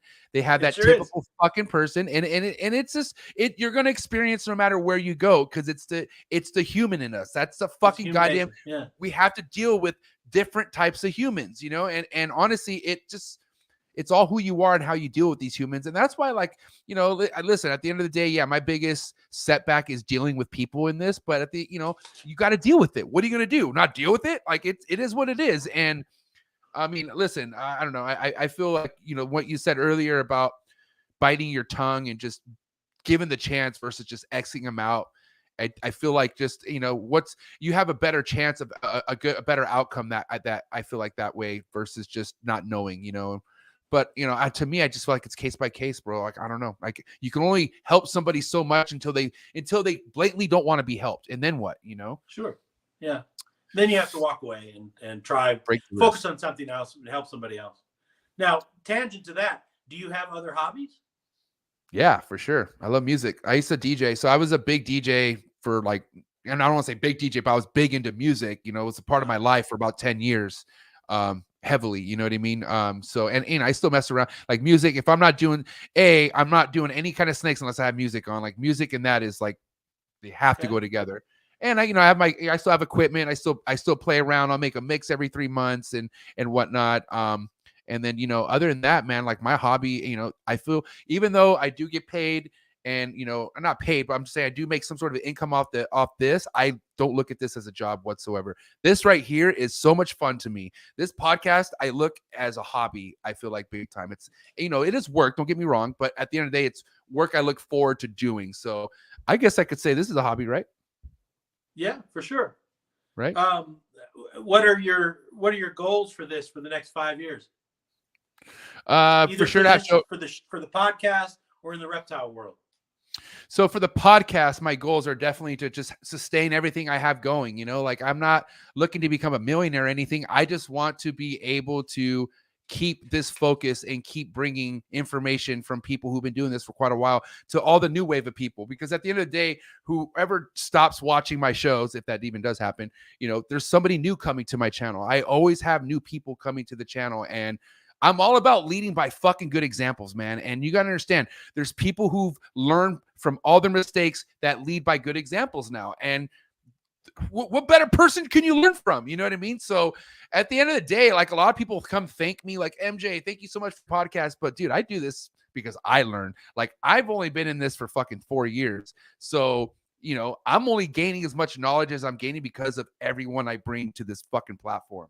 So, all I want to do is continue that. And that's why, I was only doing 2 shows every week for the last year, and I doubled that. Now I do 4 shows a week.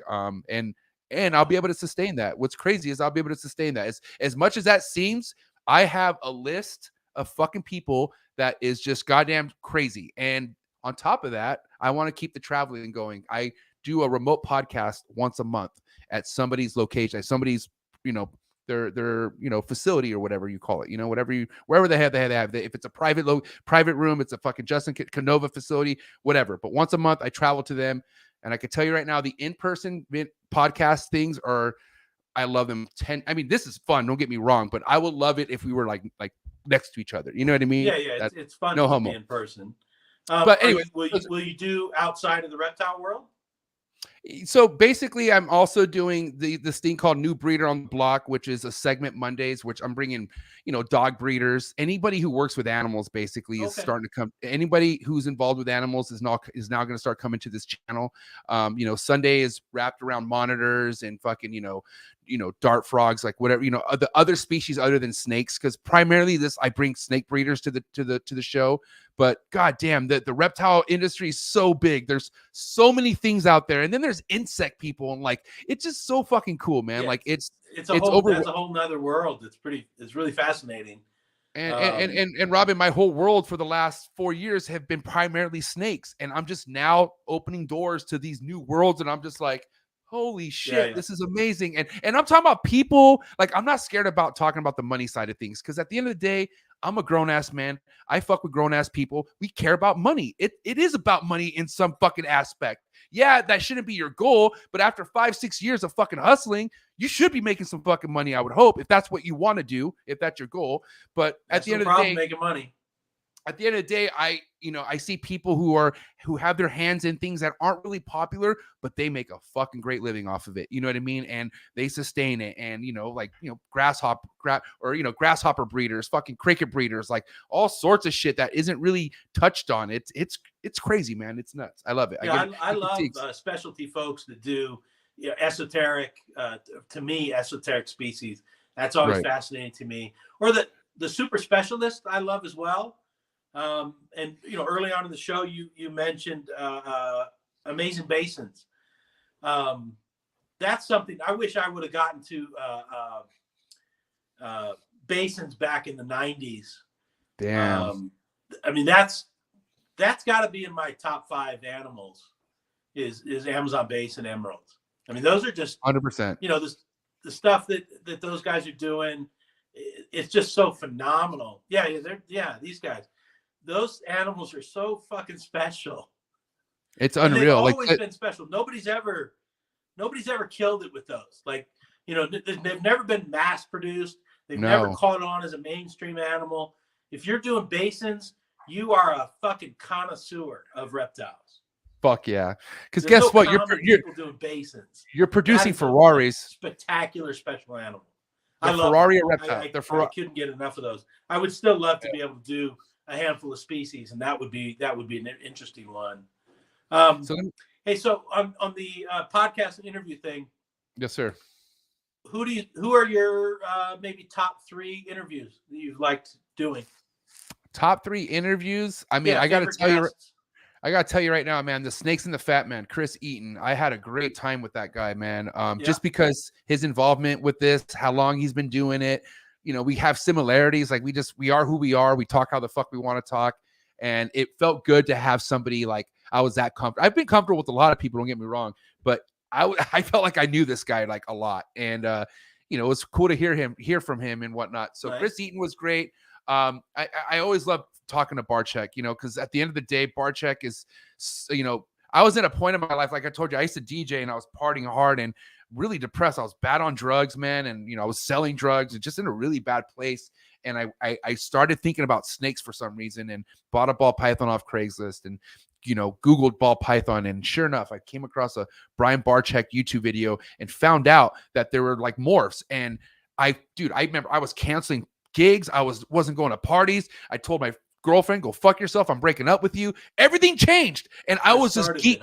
Dude, it started it. And I can't tell you the feeling I have. You know, Brian's like a good friend of mine now, but like I still feel like I don't know, that guy literally changed my life, man. And what's even bizarre is I would have never even thought I would look at him like family now. You know, I've had dinner at his house. I've flown to him multiple times. Like we have a partnership on some things. Like it's just amazing what this reptile game has brought me. Like I feel like I'm always in debt to that. Like, I don't know how to, that's why I feel like I would never stop this podcast because I'm doing something for somebody, which I never was like that. I'm a selfish motherfucker. Like I grew up about me. I don't give a fuck about nobody else. Good at sports, but I was an asshole. Like I was just a dickhead my whole life. Still a dick. Don't get me wrong. But you know, I just didn't care about helping people. And I never have gotten so much people telling me how much I'm helping them with this podcast. So it feels good. That's like great feedback. Yeah. That's like that's the big reward. Like, you know, and like I said, at the end of the day, I do make an income off this, which is my big motivation because I do make money off the snakes, but I don't want to have to look at that. Like, I don't want to make money. I mean, I do want to make money off the snakes, but I want that to be like bonus money. Like, I just don't want to look at that to you know what I mean? But my goal right now is to make this go as far as I can and just keep driving it, keeping it fun, but you know, just keeping it where I'm at, you know, and then to relate to as far as what my goals are with the reptiles, you know, I have dream species I work with that I just want to live out and, you know, I have bell phase monitors, I have emeralds, I have chondros, you know, and the ball pythons was my foundation. Like I got that down and I'm living out my visual ball python dreams right now. I'm hatching out shit that I saw myself hatching out 3 years ago. And that's awesome. Beautiful. That's beautiful. And right now, my biggest step is, you know, the passion projects, which are the emerald stuff that takes 5-6 years to breed and stuff like that. So, and I've been raising all that up and, you know, really that's a real sticking point for folks that are new to the hobby and to the reptile world is the patience of projects. Like some projects take 5 years. Some projects take 10 years. Yeah, I'm okay with that too. If you're only going to give it 2 years and get frustrated and quit, you might as well just quit now. Like you have to be consistent with your animals, and you have to be patient with your animals, and to be identified projects that you're passionate about, like, you know, like you're talking about, and then let them develop and let them mature and let them go along. A project like emeralds, that's not breeding corn snakes, man. It's going to take years to build a mature group and have nice, healthy animals that can be productive. So, I wish people had more perspective on the patience side of the game, because it's not a quick game as much as some people. Sometimes it seems like shit happens quick, but it takes time to mature in the reptile world. Working with the animals, and you can't, if you rush it, you're just going to cut too many corners. You got to be patient and let things come along, especially with those kind of species you're working with. I'm going to drop my third favorite show for you. And this guy happens to be my life coach. This guy, honestly, legitimately is my best friend. He's fucking got me a long ways in my life as far as, you know, how to become more self-care. Like, you know, self-care is everything, you know, Robyn, like taking, like, you can have goals and shit like that, but if you're not taking care of like this, like your mental and like your body and like stretching out, like just the small things, which this guy has like taught me so many small things that I implemented in my life that has made me legitimately a happier person. But want to know what makes me even happier is the shit that he works with. You ready to see what this guy works with, bro? Yeah. Let's take a look. So it's my boy Socrates. He's from Florida. And he is just a fucking monster chondro breeder, bro. Like this guy breeds chondros like it's goddamn fucking nothing right now. And You know, he works with basins as well. Has not Nice. produced a basin litter yet, but this guy's, you know, his kids are different. Look at his kid, bro. Like holding a goddamn legendary basin. This is Maximus right here. So check out Maximus. Look at that. You don't see this a lot. How rad is that? This guy's an awesome father, bro. Very passionate, you know what I mean? Very a family guy, you know, like he's I don't have kids yet, you know, but someday I hope I could be as a good as father as this guy has been from what he's showed me.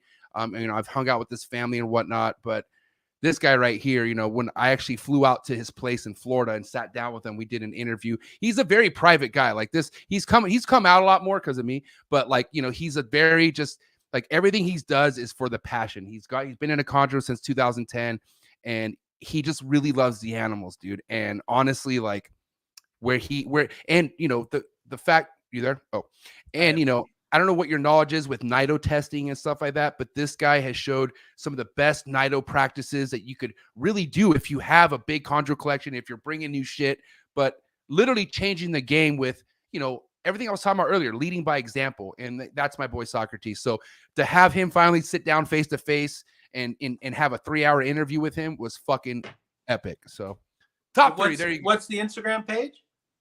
Ari _. What's his Instagram page? Yeah, I could tell you. Ari _ Ellie _ Max Arboreals. So Ari Ellie Max Arboreals. There? Uh-oh. Is it me or is it him? Uh-oh, it's him. But anyways, you there? I'm here. Yeah. Did you get Maybe that, the Ari? internet's getting tired of us talking. No, we're good. Fuck the internet. Ari Ellie Max Arboreals. I've talked to him about this name all the time, but he loves it. It's because it's his daughter, his niece, and his son's name. But Ari Ellie Max Arboreals. Got it? Cool. My boy Socrates. All right, yeah. I follow him from the Reptile Report, so I've got him on my radar. I'll check it out. So he is on his way this year with the basins. I can tell you that right now. So God, you know, but listen, he has put in his work, he has put in his patience, and I'm telling you right now, man, like this, it's everything you need in this game is the patience and just doing things for the love of it. Like fuck it, just you do it because you love it. You know, somebody told me one day, like back in the day, I had a girl that I used to always complain about. Like literally, I just was not happy. And a guy who was married at the time told me, he's like, do you love her? And I didn't love her at the time, but I was like, yeah, I love her. He's like, well, then shut the fuck up. If you love her, then stop bitching. Because guess what? You love her and you got to deal with it type of shit. You know what I mean? So that made sense to me. But at that time, I really didn't love her. So now with her, with my wife, what I'm with now, she's nowhere near any other girl I used to deal with, but I just deal with it. And she deals with me. We just deal with life. You just got to keep going. Fuck. Damn. Push through, you know? Keep moving forward, man.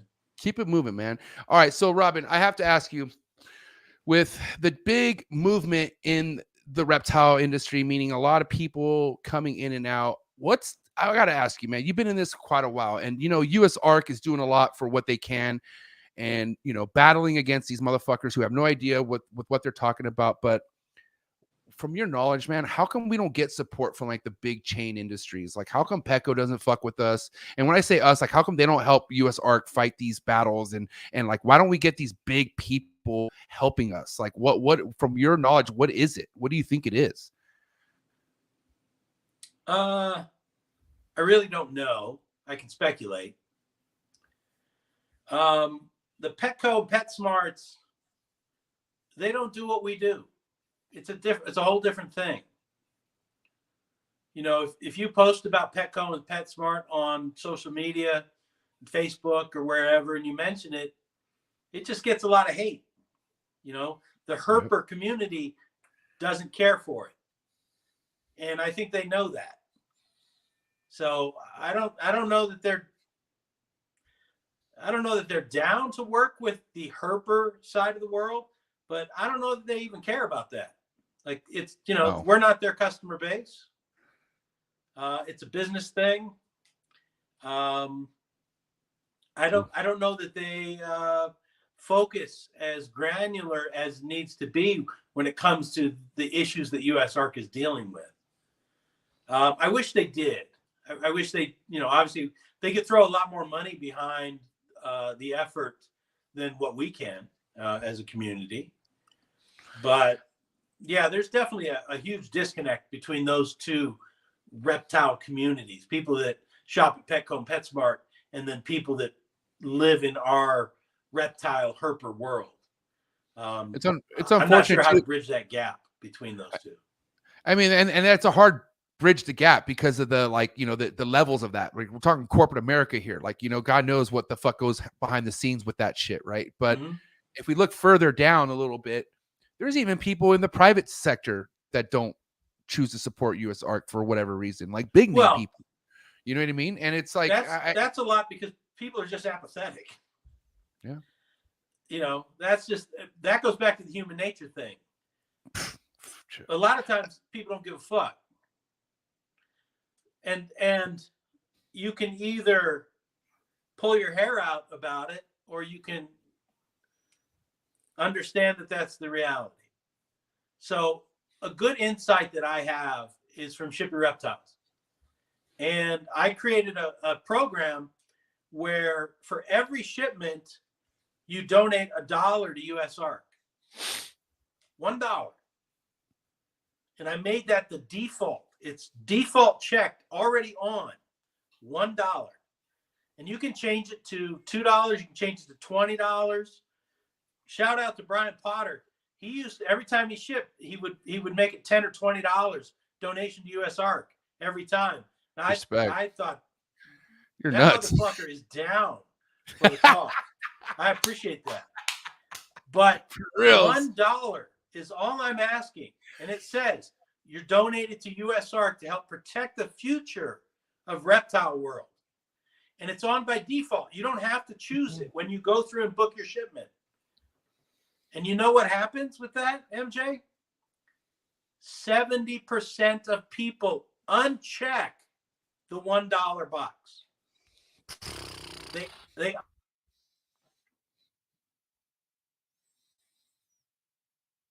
Is he shocked or is he frozen? I think he's frozen.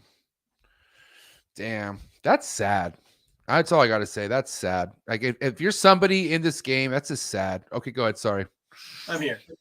So yeah, what I'm saying is only 30% of the people are willing to pay $1 per shipment to support US Arc. And that was a tough reality to come to. When I'm watching the numbers come in and you know, 60, 70% of people are going out of their way to say, no, I don't want to give $1.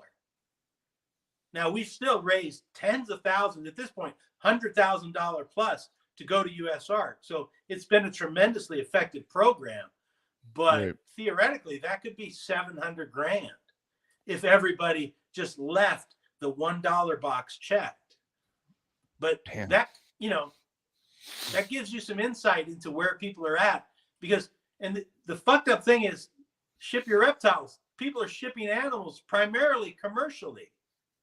Like, they sold an animal, they sold a gecko, they sold a snake, whatever. They're shipping it to their customer. So it's a commercial sale. You're literally in the business of reptiles.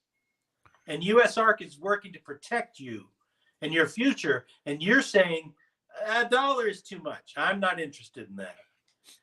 So that was always a heavy insight into the mind of human beings. That's why we have trouble, because people are apathetic.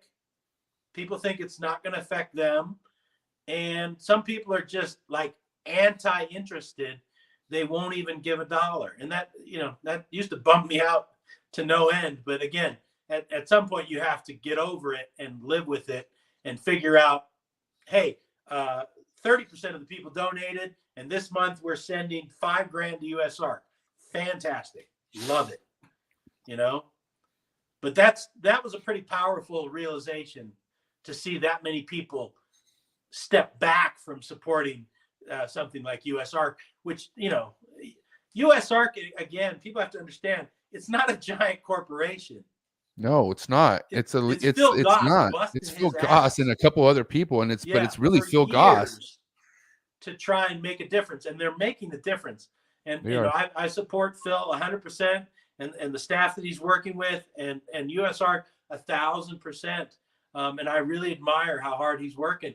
But yeah, I wish that the industry as a whole would be stronger in their support. But maybe we have to figure out how to get the 70% of people to leave the dollar checked before we worry about how we're going to get PetSmart on board. Well, I mean, We got to that's get like, our folks in line first, you know?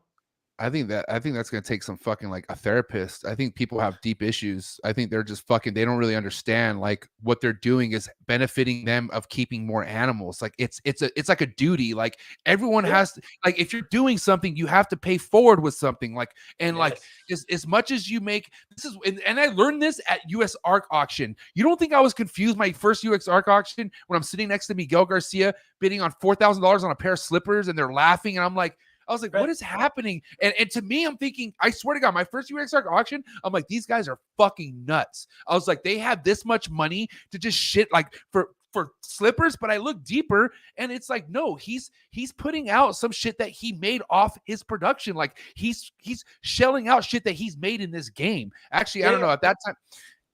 I'm sorry, but anyways, but he wasn't the only one. Bob Vu, you saw all these people betting fucking tremendous amounts shit on things that you were like, what is this for? It nonsense, is for, yeah. But it all makes sense on what's going on, and so it's just an excuse. In the auction case, it's just an excuse for us to support US ARC in a big way. So, and it's fun. Yeah, I've purchased $1,000 pair of shoes, and you know, people buy $3,000 bottles of liquor that cost $23. Yeah, that's what we're doing. It's, you know, how much money can we raise, and that becomes the adventure. And that money isn't from outside our world. It's because you've made money in the reptile industry. Same with the Ship Your Reptiles customer. You're doing commercial business. You're able to sell this animal and now ship it to your customer. All we're saying is, hey, give $1 to US ARC so that you can continue to do that. I think that's completely logical, but apparently it's going to take the fucking infinity gauntlet and some snaps to make people get in line. But, you know, it is what it is. It's human nature, man. It's human nature. So I'm going to have a wrap-up topic here before we get into the hot seat questions, okay, Robyn? So I have to ask you, first off, what's your feeling about shows nowadays? I mean, do you feel like shows are still where it's at, where people can meet and link up? And B, what's your ideal schedule as far as attending shows? Are you going to be going to any big shows this year or any stuff like that? Well, I mean, I'll answer it in the frame of COVID times. Okay, sure. Yeah, that's true. I'm definitely COVID sensitive. So I'm trying to be, you know, safe and travel less, and, you know, be considerate of that issue and not get sick and stay healthy. I think shows are fantastic. The big shows. I like the big shows a lot. And some of the small shows could be fantastic too. I just don't go to a lot of small shows. I travel enough as it is already, and my schedule is already booked. So I try and make the big shows, the NARBC shows. You know, I love going to the Super Show. I have not been to Daytona in a few years, mostly because I hate Daytona, Florida. But Florida's different, bro. Let me tell you. Woo! I mean, not being able to go to Tinley Park for a couple of years was tough and sad. When we were able to go back and be at Tinley last fall, it was a great feeling to see everybody there again. And you know, initially with Schaumburg, to start seeing people there. I miss the community aspect of doing the shows. And, you know, seeing all these people I've known for so many years, that's where we connect. I see them online. I see them on social media. Maybe I text with them or whatever. But to connect with them in person is important. And I think it's important to our industry. So I'm a fan of the shows. You know, I would much rather hang out at the show than be stuck behind the table at a show. I know that. Amen. You know, I was, for years, I was able to, you know, fortunate enough to have some staff that would primarily.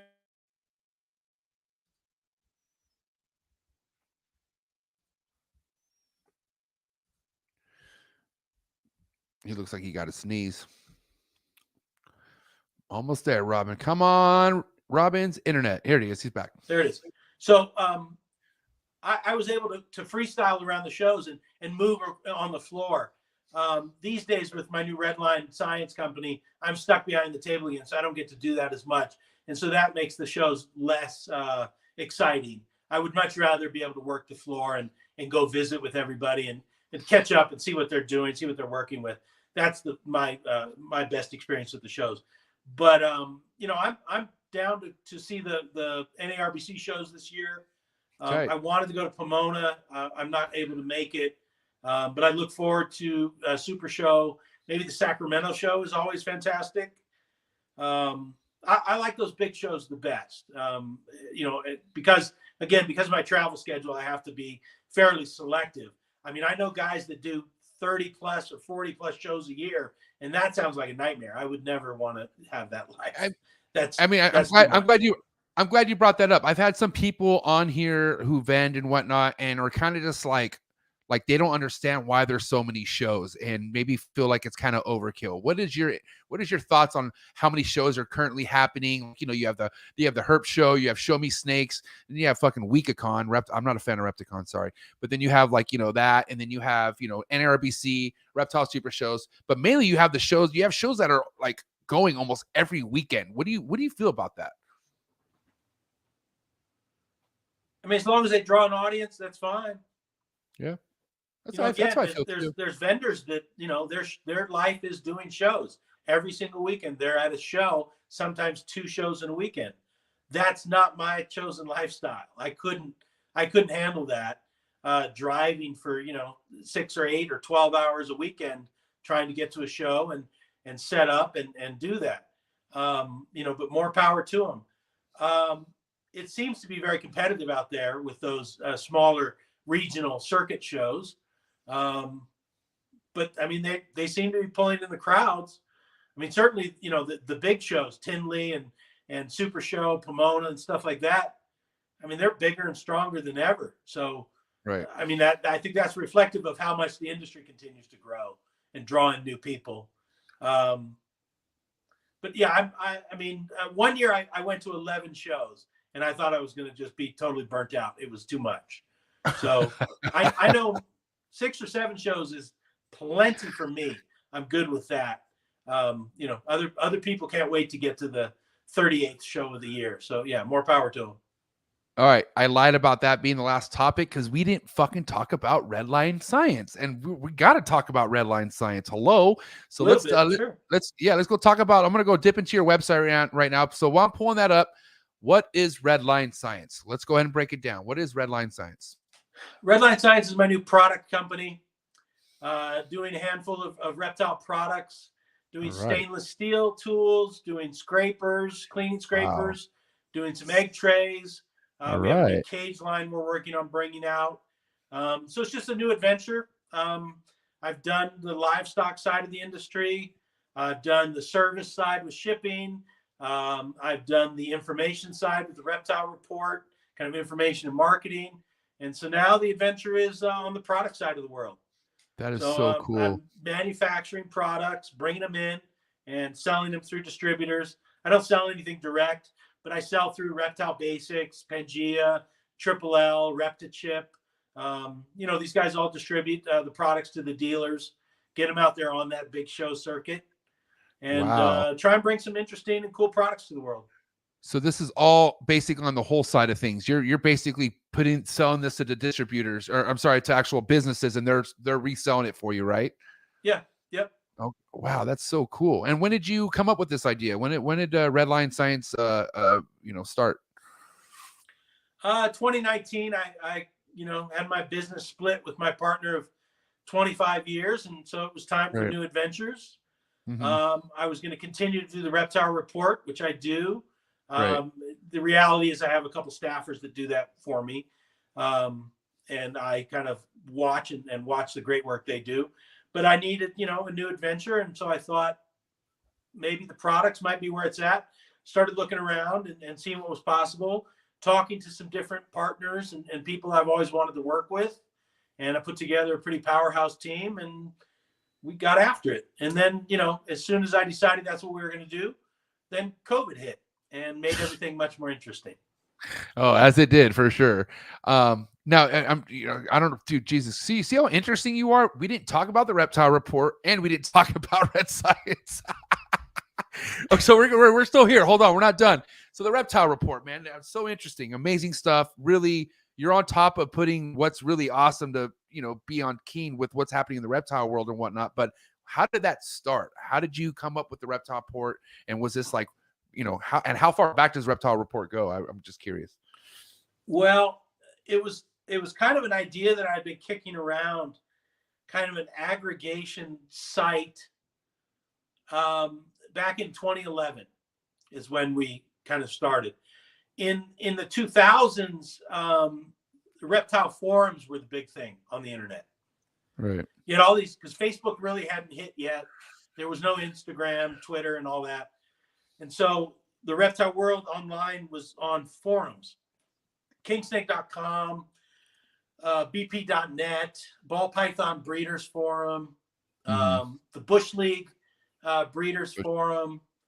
Then there was monitor forums and frog forums and everything else. And so I thought it would be really interesting to have a website that aggregated everything into one stream and one feed. That was the idea. But I was busy. We were busy breeding animals. We had just started shipping reptiles in 2009. And so, I had no time for it. And then in 2011, we had a facility fire at Pro Exotics that wiped us out in one day. What? And completely annihilated our collection and our building and everything else. And so in the aftermath of the fire, you have to figure out how to move forward. That is wild. wild. So I said, well, we ship your reptiles doing well. I still want to do that, but maybe this is the opportunity to pursue this reptile report idea. Maybe see if we execute that. At the time, our hearts were truly broken from losing our animals. And so I didn't have the heart to say, hey, let's start breeding reptiles again. It wasn't there anymore. I was in too many pieces, let's say, to have to do that again. And so I needed something else. And so let's execute the reptile report. So I started working on it, brought on a couple staffers, and we built it and launched it. And that was it. And then all the forums died at that point, and Facebook took over. And so, it kind of evolved and morphed a little bit into more of what it is today, which is still an aggregation feed of some of the best photos and videos and stuff from the whole reptile world. The long-time goal was always to help smaller people, companies, smaller breeders access a larger audience. So they could be breeding hognose or ball pythons or rat snakes or crested geckos. And instead of being able to only show it to 100 people that like their Facebook page, instead they could show it to 100,000 people instead and get that many more eyeballs. And that was always the goal. And we do that today. In any one particular day, we might reach 600,000 people. We often reach 1 million people. Sometimes we reach 10 million people in a day. And so, for people to be able to reach a bigger audience like that, just by sending in photos and videos, I think is a pretty powerful tool. And it helps spread, the great word about reptiles. There's a ton of people that follow it that are not reptile breeders or reptile fanatics. They're just into animals. And all of a sudden they start seeing really cool chameleons, really cool chondros, really cool ball pythons. And all of a sudden it sparks their interest. And next thing you know, they start collecting and keeping reptiles. So that's another great benefit of Reptile Report as well. But it's still chugging along, doing better than ever. We're creeping up on 1 million followers on Facebook. So like I said, it kind of is its own self-sustaining thing with a couple of terrific staffers I have that help me run it. Damn, that's so sick. I got to say, man, that Reptile Report thing is amazing when it comes to bringing people from everywhere. I'm sure you got people from all over the world tapping in on the Reptile Report, right? Yeah, all over the world. And again, some of the best responses are the moms that make comments and they're like, my kid is really into this page and I've started following it now too. And this particular animal, this gecko is so beautiful. I had no idea they would be so amazing. Like, fantastic. I love it. Great, Mom. I'm happy to have you on and start to see the photos. Please don't buy an eyelash viper, but maybe start with a king snake or something. That would be cool. Please do not become a free handler. Yeah. Please don't order the king cobra for your first snake from Florida. Don't get the gaboon viper right off the top. Just maybe start with a leopard gecko or something, maybe along those lines. Unreal, man. Fucking Robyn, listen, this has been an amazing 2 hours, bro, as I knew it would be. Thank you so much. We got hot seat questions, though. Everyone has to go through the hot seat questions before they exit. So if you could do your best, I'll do my best. Don't explanation anything. I just need answers. Just the quicker you answer, the quicker we get this over with. Some people want to give me a story behind their answer, and we don't need any of that. I just need the answer, okay? So hot seat questions. Robyn, you ready? Ready. Here we go. Hot seat questions from a man, Robyn Markland. Frozen thought or live? Thought. 8 cut or no cut? What's the question? 8 cut or no cut? Would you cut an egg open or would you not cut an egg? Yeah, okay. Red chondro neo or yellow chondro neo? Red. Okay. Pre-first shed meal, post-first shed meal? Oh, after the shed. Okay. Incubation temperatures. Would you keep it 1 temp all the time, straight bake, or would you drop the temps or raise the temps? No, steady temp. Steady temp. Okay. Yay imports or boo imports? Selectively imports. It's especially yes. for us 90s guys. That was a real big thing back in the day. It was a much stronger part of the industry. And you could get quality animals and important animals if you worked with the right people. Okay. All right. All right. To spray a snake or to not spray a snake? You mean like mist them with water? Yeah. Yeah. Like mist them, spray them. Yeah. Mist them. Depends on the species. I'd rather keep a proper setup and ball python. How about we'll talk about ball pythons. To spray a ball python or to not spray a ball python? Why the fuck are you spraying a ball python? I spray the shit out of my ball pythons like a motherfucker. You live in San Diego. It should be plenty humid and nice. No, it's dry, bro. We're in Cali. It's dry over here. I'll soak a ball python for shed. See, that takes time. But either okay, so no spray. You rather soak, so no spray. Yep. All right. Sports or no sports? Huh? Sports or no sports? Some sports. Baseball or MMA. football? Baseball or football? Football. Favorite football team? None anymore. Okay. All right. Favorite sport, period? MMA. Nice. Favorite MMA fighter? Oh boy. Go back if you can. Let's hear somebody. OG. Give me an OG if you can. If you can, I don't know. OG. I was just looking at Mark Kerr the other day. Oh damn. Okay. The original Smasher Machine, and you know what? I just listened to an interview with Hicks and Gracie on Jocko's podcast. That was fantastic. So there you go. Current Hickson. guys. I mean, John Jones is the fucking man and can beat anybody's ass, but he's a prick of a person, I think. Yeah, he fucking loves cocaine too. You can't put it down. Fucking Jesus cocaine Christ. And hookers, but man, cocaine and hookers. I mean, he's just the best, most talented fighter, unfortunately. Yeah. Big flexor or no flexor?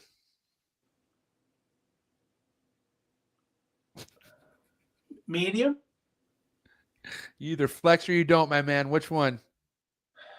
I like nice shit, so I guess I flex. Yes, that's what I'm saying, bro. Your sushi, come on, you flex. Let's go.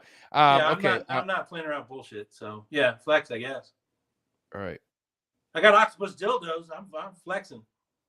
So okay, I was gonna ask you your favorite sushi dish. I mean, favorite sushi, like serving. Would it be octopus? What would be your favorite serving at a sushi dinner? I mean, if it's available world class, then maybe some kind of uni presentation. Damn. Okay. Toro is also going to be fantastic, but any of the any of the silverfish, Kohara is one of my favorites. I will say that Toro is a different type of fat, man. That shit is just, it is so good. It just slides right down, bro. I love that shit. That shit is That's what bomb. she said. Okay, Van Halen or Sammy Hagar? Oh, now you're getting kind of insulting. Sammy's made some amazing music with Van Halen, but original Van Halen is still superior, I think. Thank you. Some people say Sammy. Don't get me wrong, bro. I trust him. Sammy's fantastic. No question. And Sammy is a great person, great personality. Everybody likes him. Dave is a fucking dickhead and a weirdo. But again, original Van Halen is where it's at. Eminem or Machine Gun Kelly? I'd rather take a bullet to the head. I guess that means machine gun then. Oh my God. All right. Yay rap or boo rap? Oh, I'm a big hip hop fan. Tight. West Coast hip hop or East, or okay, how about East Coast hip hop or West Coast rap? West Coast. Nice. Favorite West Coast rapper? Tupac. What the hell's wrong with you? Damn, respect. Well, I'm a Mac Dre fan, but nobody's better than Mac Dre in my world. That's just I'm Islamic, so that's just how that is. Okay, little word association. First thing to come to mind: milk. What was the word? Milk. No thanks. Cocoa. No thanks. Stuck shed. Soap. Substrate. Cypress. Day 60.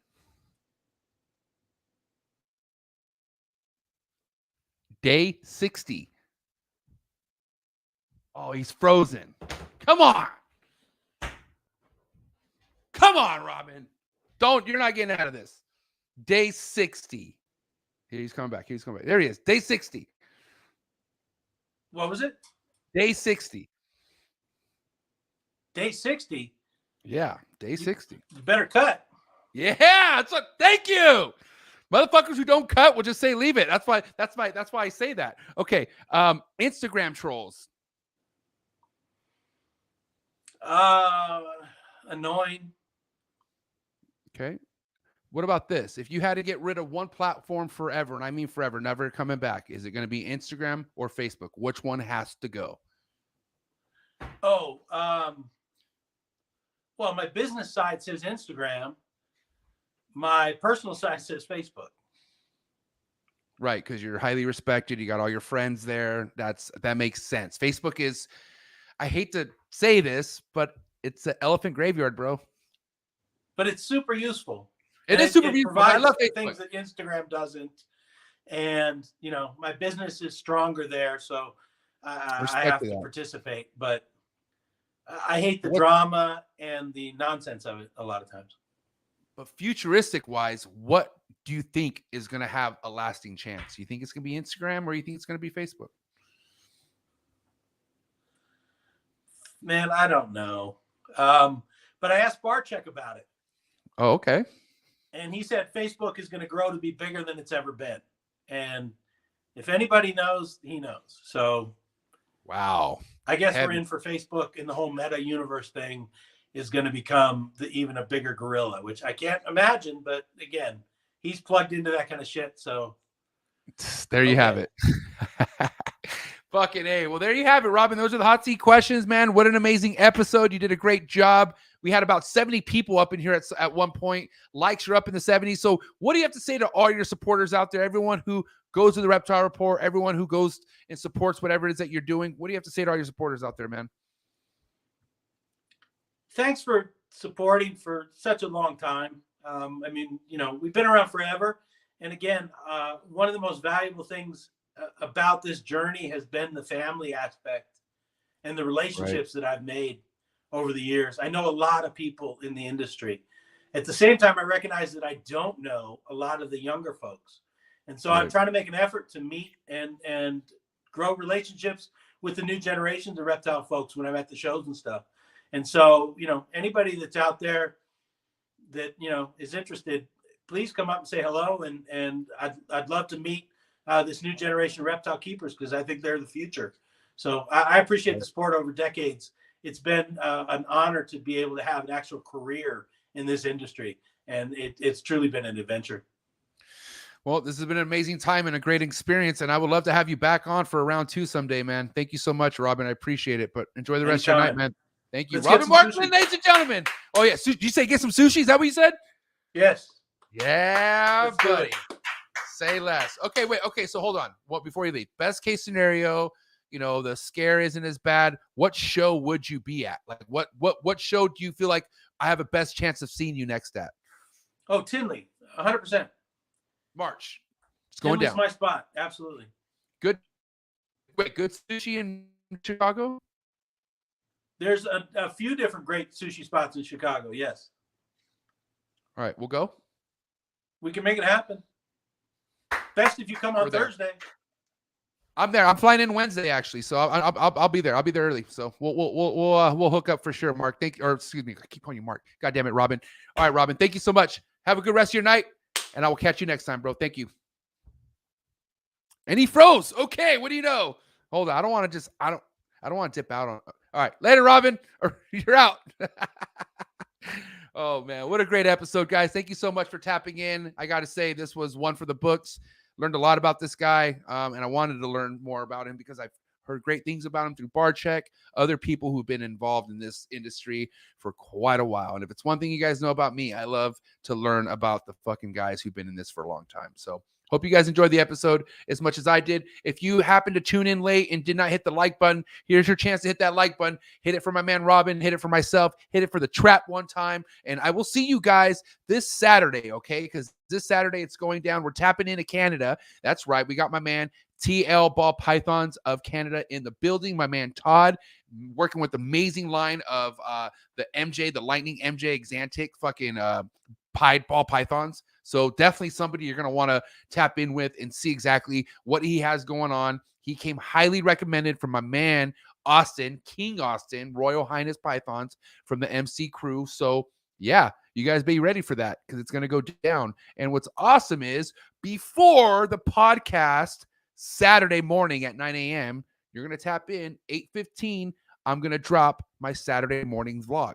And I did a sick ass tour with my homie Alex, who happened to tap in. So if you guys haven't seen a cool ass tour of my snake room and shit like that, or even my property, you're going to want to tap in this Saturday before the podcast, 8:15 a.m. It's going down. Trap tour of my man Panda's Fauna of my boy Alex, basically. Okay, he's from Texas, he's from Arizona, and yeah, you guys are gonna want to tap in. Really awesome fucking vlog that I'm about to drop, so set that reminder because it's gonna go down. And then just so you guys know, Sunday I have a big homie in the building, and that's gonna be Mike Monitors. So all you lizard, monitor, dragon, dinosaur lovers, whatever the fuck, tune in Sunday because it's gonna go down with my big dog Mike's Monitors, Michael Stefani. Forget about it. Guys, thank you so much for tapping in. Again, hit that subscribe button, notification bell. That way you're on top of everything that I drop. And I love you, my trappers. Oh, before I end this podcast, I'm going to sing happy birthday to my girl, Audrey, because she's my girl. She's a trapper, and she loves me, and I love her back. So we're going to sing happy birthday to Audrey all together. You ready? 1, 2, 3. Happy birthday to you. Happy birthday to you. Happy birthday, dear little mini trapper who traps hella hard as Dad dabs. Happy birthday to you. Stay trapping. I'm out.